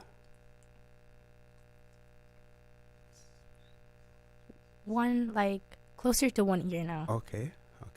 And they're all 1-year terms that you serve as well? Okay. Last but not least, good Hello. afternoon, welcome. Good afternoon.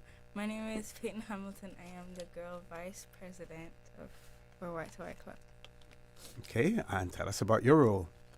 Bring that mic, come a little closer to you, or we'll bring that closer, yeah. Okay, my role as the vice president is, I would say it was a big one as well, because as what I would do, I would assign, for tomorrow, I had asked people what they would want to do in the role for the church, and they asked me what they can do, and I would assign what they want to do for the church. So I think my own is a big role, because I am assigning people what to do and how they should do it, and they ask me important questions on how they should work. Yeah. Excellent. Okay, thank you very much. What we're going to do now is we're going to go to a commercial break. Give you, all of you so far have done excellent in terms of your introduction. I see you getting more and more relaxed. Give you a little break here, go to a commercial, and when we return, we're going to ask Ms. Tamari Williams to talk about Cayman Academy. Just give us a little bit of information, and then we're going to get into the meat of the anti-drug street march that is taking place, and you, I'm sure, want to extend an invitation for people to join you as well, or maybe some of your peers from other schools as well. So let's take that commercial break, and when we return, we will be talking with, I would call you the executives of the Youth to Youth Club at Cayman Academy. So don't change that dial. Please stay tuned. Talk Today. We'll be back shortly. Covering Little Cayman, Cayman Bride. Cover me. Radio Cayman in the Cayman Islands. From Radio Cayman's newsroom, this is Headlines. The Headline News is brought to you by Kirk Market. Cayman is hosting its second Reconnect conference on April 10th and 11th. Industry leaders will gather to discuss reinsurance trends and Cayman's growing role in the global market. The conference features key regulatory discussions and networking events. In Guyana, families of the Madia fire victims are suing the state for billions, claiming negligence led to their children's tragic deaths. In Trinidad, a court struck down a police tattoo ban, saying it's unconstitutional. One recruit won damages after being unfairly rejected. Jamaica's export earnings are down despite a mining boost. New figures show an 8.6% drop, impacting the island's trade. And the Dominican Republic has just secured a $70 million deal with Japan to grow their farming sector and boost food security. Those are your headlines. I'm April Cummings. www.radiocayman.gov.ky. Check out our social media pages: Facebook, YouTube, X, formerly Twitter, Radio Cayman Headline News.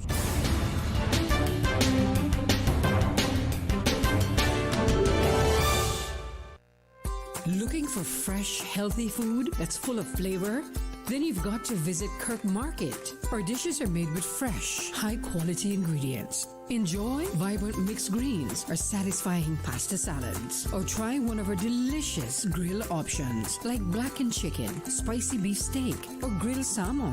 Looking for something light and flavorful? We've got sushi rolls and poke bowls prepared daily. And don't forget to explore a hot bar or Billy Fresh salad at the salad bar. Stop by Kirk Market today for breakfast, lunch, or dinner and taste the difference. Eat well, live well with Kirk Market.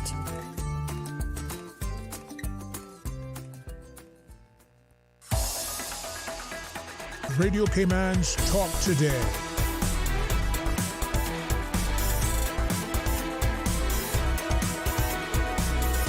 What is on your mind, Cayman? Good afternoon and welcome back to Talk Today. It is my pleasure to have in the studio with me this afternoon the executive of the Youth to Youth Club at Cayman Academy. They're going to be having an anti-drug street march tomorrow, and we will be talking about that. But I think that it's also important for you to know about Cayman Academy or what it is all about. So we're going to have Ms. Tamari Williams, who's the guidance counselor there, tell us a little bit about the institution. Thank you so much. Well, Cayman Academy is a Seventh-day Adventist institution. We're the only one of its kind in the Cayman Islands.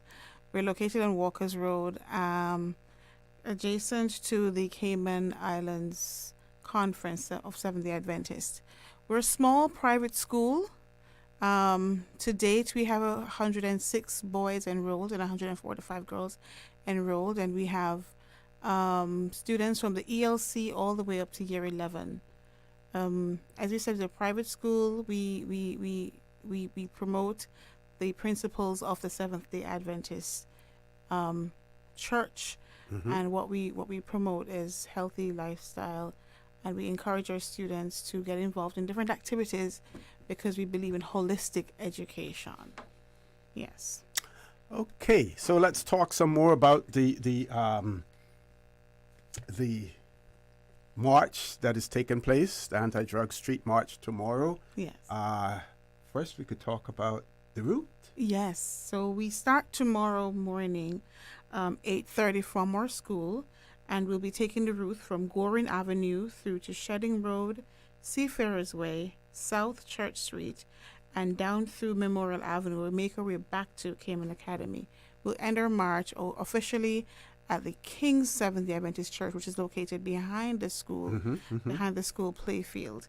And that's where we'll have our church service.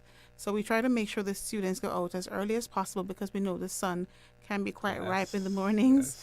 And we have students from different age groups. We want to make sure that everybody gets through the route easily and without having too much of the piercing sunlight on them. Another thing too, we want to take advantage of folks who are going to work in the morning, who'll be traversing those routes so we can build awareness. So as they go and they see the messages and they become curious, they can become aware of what it is that we're promoting, which is shattering the myth on vaping and other drugs. Okay.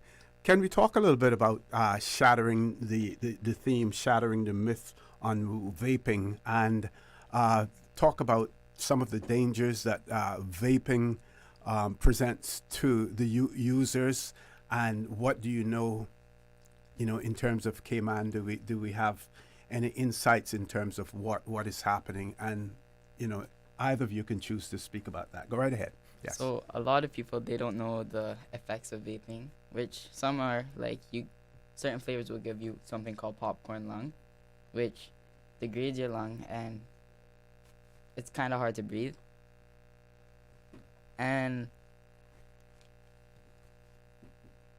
something that we've learned last year, we had the National Drug Council come and present to us, and one of the things that really stood out for me was that they mentioned that the equivalent of one vape pipe is 4 boxes of cigarette, and so we see how dangerous it can be. And as Logan mentioned, there are certain flavors that may have different side effects on the user, on different organ systems in the body. Okay. Let's talk more about the march itself and what can those persons who participate, what can they expect?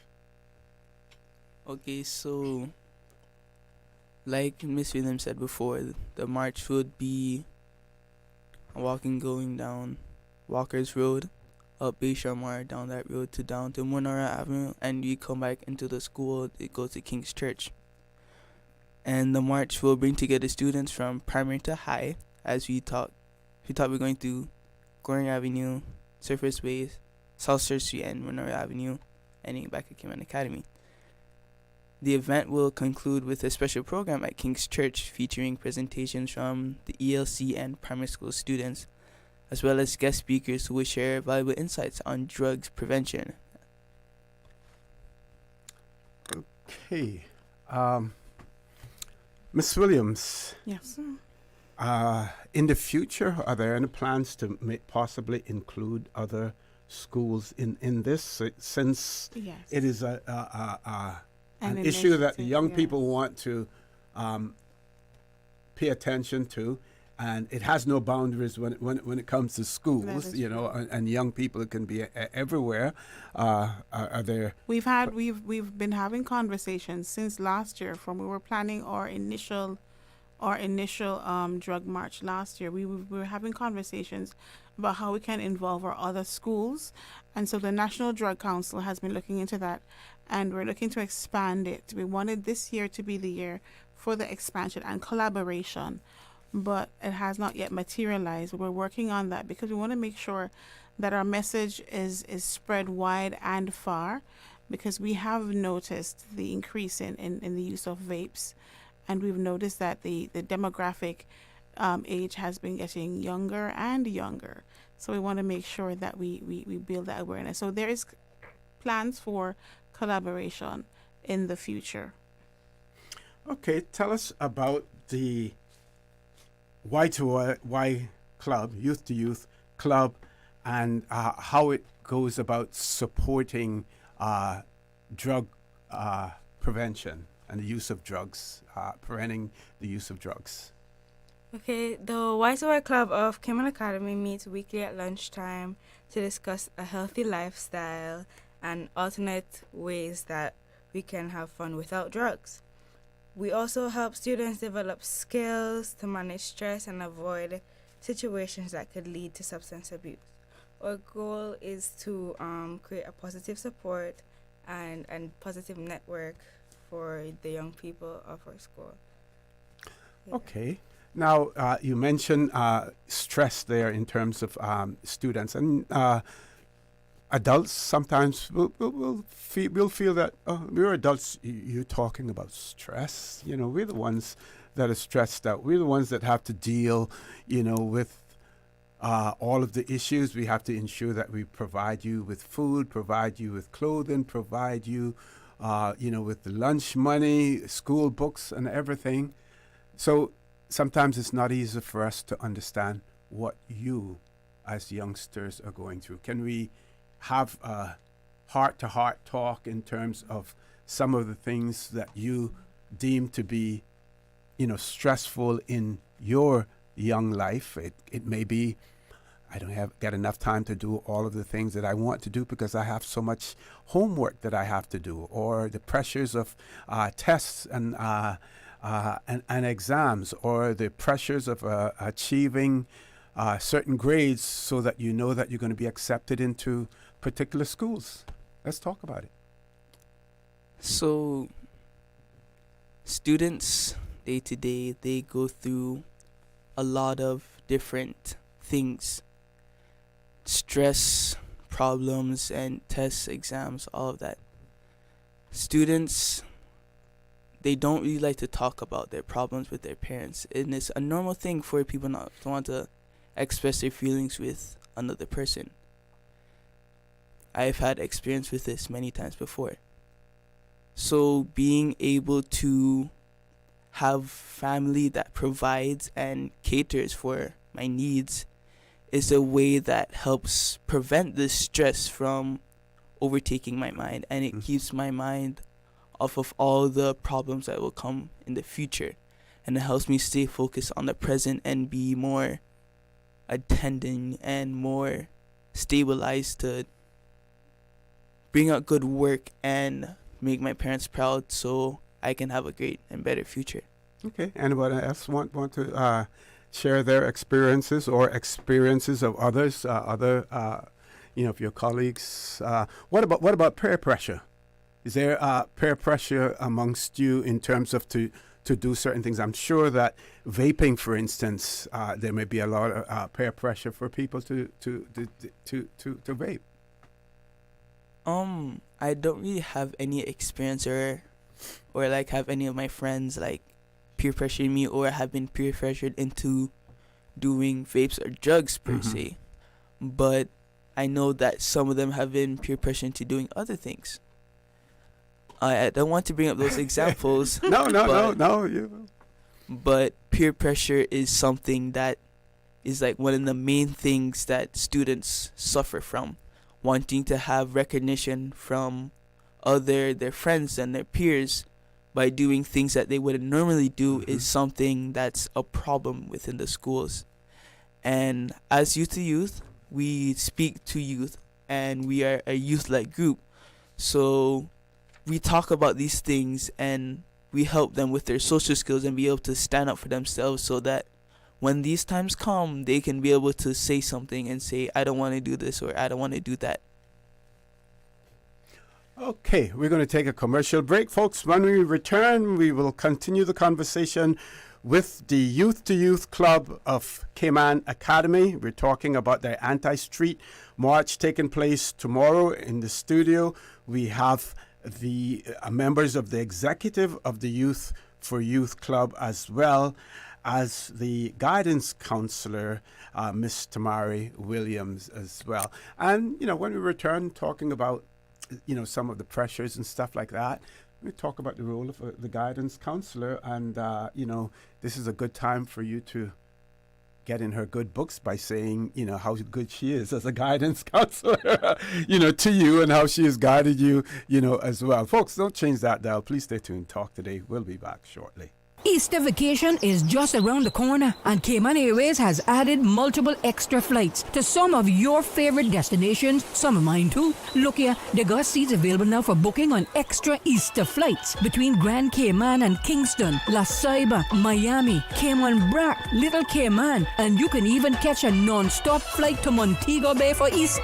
Check it out. You can visit CaymanAirways.com, contact a local travel agent, or call Cayman Airways Reservations on 949-2311. And don't wait too long though, because these extra Easter seats always sell fast. Be sure to add your Sir Turtle Rewards number to your booking so you can earn more miles for more free trips this year. Well, I know where I'm going. I'll see you on board a uniquely Caymanian airline for Easter.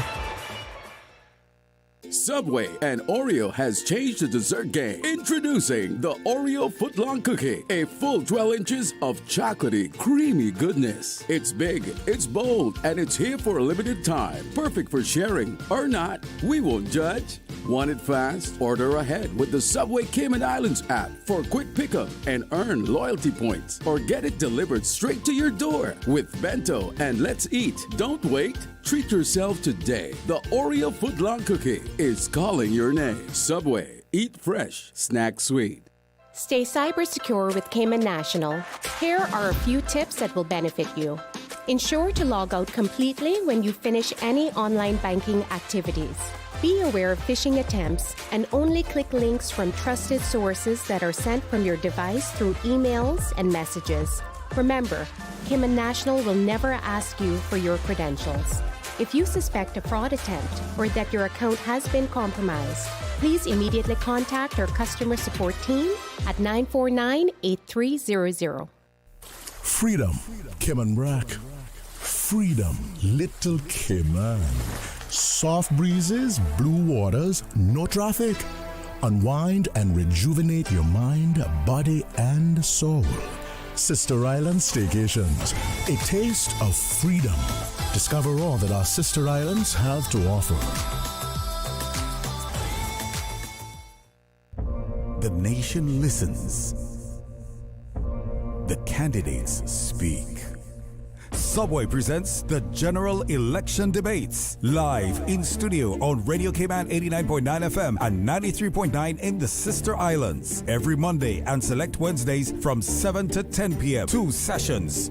One powerful discussion. With Election Day fast approaching, hear what the candidates have to say on the cost of living, housing and development, economic growth, sustainability, education, transport, tourism, immigration, and more. Who has the vision? Who has the plan? Hear it all unfold live, unfiltered, and on the voice of the Cayman Islands. Radio Cayman, 89.9 FM and 93.9. Streaming live on Facebook and YouTube. Visit Radio Cayman's social media pages for debate details. Brought to you in part by Cayman Enterprise City.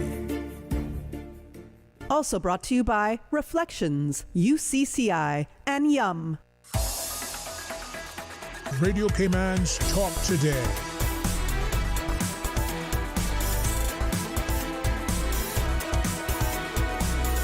What is on your mind, Cayman? Good afternoon and welcome back to Talk Today. I hope that you elder folks out there who are listening and watching us on YouTube today, that you are enjoying this segment of Talk Today. This is an opportunity that we get to showcase our youngsters, the ones who we always refer to as the future of these islands, future of the Cayman Islands. We do have in the studio the presidents and vice presidents of the men, the boys, as well as the girls group of Youth to Youth Club of Cayman Academy. We're talking about their street march anti-drug street march that will be taking place tomorrow.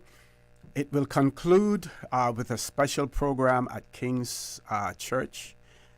It will feature presentations from Early Learning Center and primary school students, as well as guest speakers who will share valuable insights on drug prevention as well. Ms. Williams, you want to talk a little bit about that, and then we share it around to all of the students as well?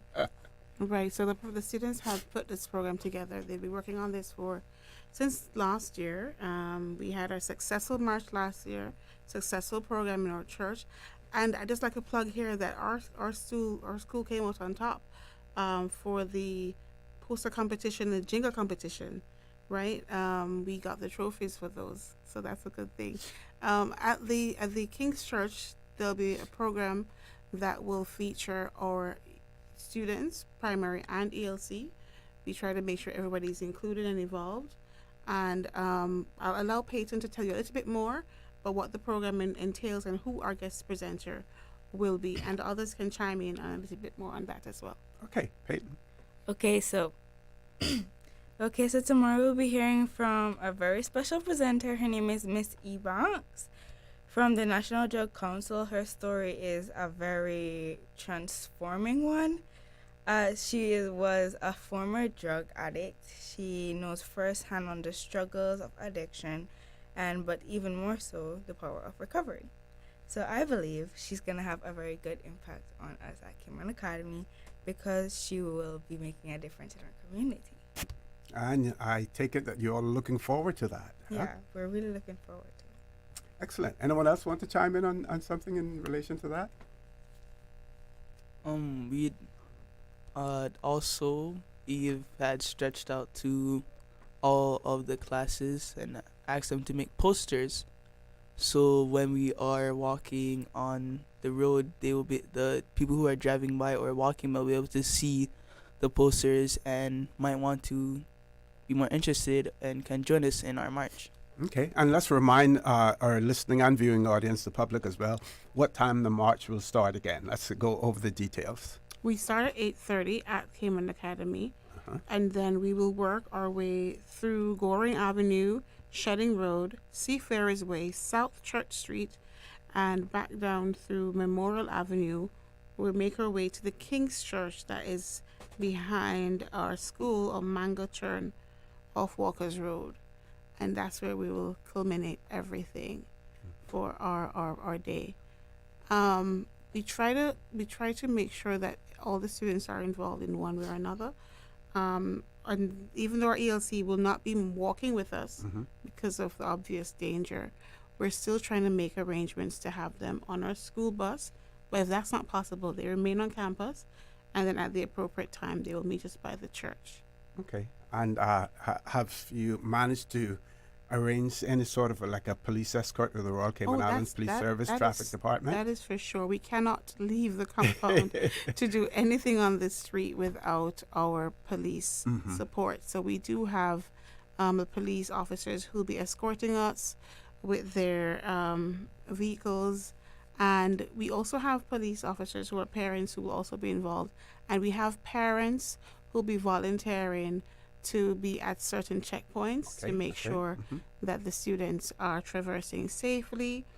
And we will also be providing refreshments at the appropriate time for our students. Okay, and additionally, you've spoken about what the parents will contribute. Royal Cayman Islands Police Service in general. How can the public support you in this endeavor as well in this cause? One of the things we want to promote is to bring the message with you, the message that we're trying to purport as a school, as a youth to youth club. We want them to take the message. So especially if you know of somebody who is struggling with drug addiction or temptation to become involved with drug, share the message that it is not good. Share the message that you can overcome. Share the message that you have support. And we think that education is going to be one of the main vehicles to help to stem this drug problem that we are facing or that is brewing in the background. And I'm also sure that it is extremely important that when a school is affiliated with a church, and you bring the religious portion of that into it, that can be in most times, a positive connection. That symbiotic relationship between the church and the teachings. And can you speak about the importance of that? We are a Christian school, as you are aware, and a Seventh-day Adventist school, to be exact. And as a part of our message is that we promote the health message, healthy lifestyle, making sure that what you put into your body is clean, making sure to practice temperance. Even if something is good for you, you don't want to overdo it. So even in our messages that we share with our students, we're promoting a balanced lifestyle. We believe that there needs to be care taken of the temple, that is God's temple, but also with one advantage that we have as a Christian school and as a Seventh-day Adventist church school is that we have different individuals and different congregations who can also help to push forward our message and to promote our message. Not all our students are Christians or are all Adventists, and so we also deem it a privilege to be able to witness to these students and to impact these lives. As a school affiliated with the church, we adhere to the principles purported by the church in every aspect of what we do, and that includes the practices on our campus. So we want to make sure that whatever our students are involved in, that it is in adherence to the religious practices of our Seventh-day Adventist church. Now, I would imagine that quite a bit, when we hear about the posters and everything else, but quite a bit of planning went on, was involved in planning this march as well. And if there are plans to do one next year, I would imagine as soon as this one is over, probably even before, you've started to make your plans for next year. Tell us. So, to K1, like from K1 to year 4, they're going to be doing some items like poems and songs. So, from year 5 to year 11, they're going to do posters like saying about stop vaping, and they're going to be put like little messages on the boards, and they're going to decorate it. And like they're going to make it realistic, like for a march for tomorrow. And so the people who are driving by, so they could see our message and what we're talking about tomorrow. And so yes, we continue to plan even after tomorrow's program. We will continue to plan, and the youth club meets, and they are involved in various activities for team building and leadership building, skills building. So they will be planning. Like I said, one of the plans that we want to put forward is collaborating with other schools on island to help to build awareness, because we are not blinded in any way or shape or form. We know it's happening in our schools, and we want it to be stopped. And for next year, there will be a different theme that you would select as well? Well, our theme is actually presented by the National Drug Council. They influence what theme we push. So for this year, that is a theme, and it's the same theme that was used last year. And so we continue, because as the novelty and the newness of vaping, some persons are still not aware of what it is and the dangers of it. We continue to push, because we want to shatter the myths surrounding vaping, which is it's quite a bit. Many persons are still in the dark where that's concerned. All right. So we're going to go around the table. We're getting near to the end of our interview this afternoon. But I want each of you, if you were to speak to a friend or a colleague about this event, how would you go about encouraging them to participate in it? What would you tell them? So first, I would tell them obviously what we're doing, what it's all about, and I would tell them what they can gain from it and all the knowledge that can prevent them from doing drugs in the future, or if they're going through it in the present, what they can do to stop it. Okay. I do what Logan would do, but add more onto it. I wouldn't want to like pressure them too much into stop doing it, because that wouldn't be good for them. If feel like they're doing it just out of pity for us. But no, we want to do it from their own will. So I would try to here and there remind them that vaping isn't good for them, and if they ever need to talk to me about what I can do to help them or what they can do to stop vaping, then I would be here or do anything I can that could possibly help them. Okay. So I would tell vaping's not as harmless as it seems, but let's help people quite and spread the truth together. I would tell them to help us, the YouTube group, to stop like the people vape, so we could like have a better future ahead. Okay. I would tell them to join us anytime tomorrow, even if it would be in the middle of the march, or at the ending program at the church. It really wouldn't matter to us as long as you're there. I would tell them about the risk we have with vaping and how it hurts your system and it changes the way how your body works. So, yeah. Okay, thank you very much. So I want to give Ms. Williams, the guidance counselor, an opportunity, for some closing comments before we go off the air as well, Ms. Williams. Thank you so much. Just to let you know that in addition to what we're sharing tomorrow, that you can visit the National Drug Council website. There are resources there. There are presentations and you can also, if you have a challenge and you need support, you need someone to come and share with you, you can always reach out to the National Drug Council and they will provide you with information and referrals to resources. So we want to thank the community for their support and to remind everyone that making informed choices can save lives.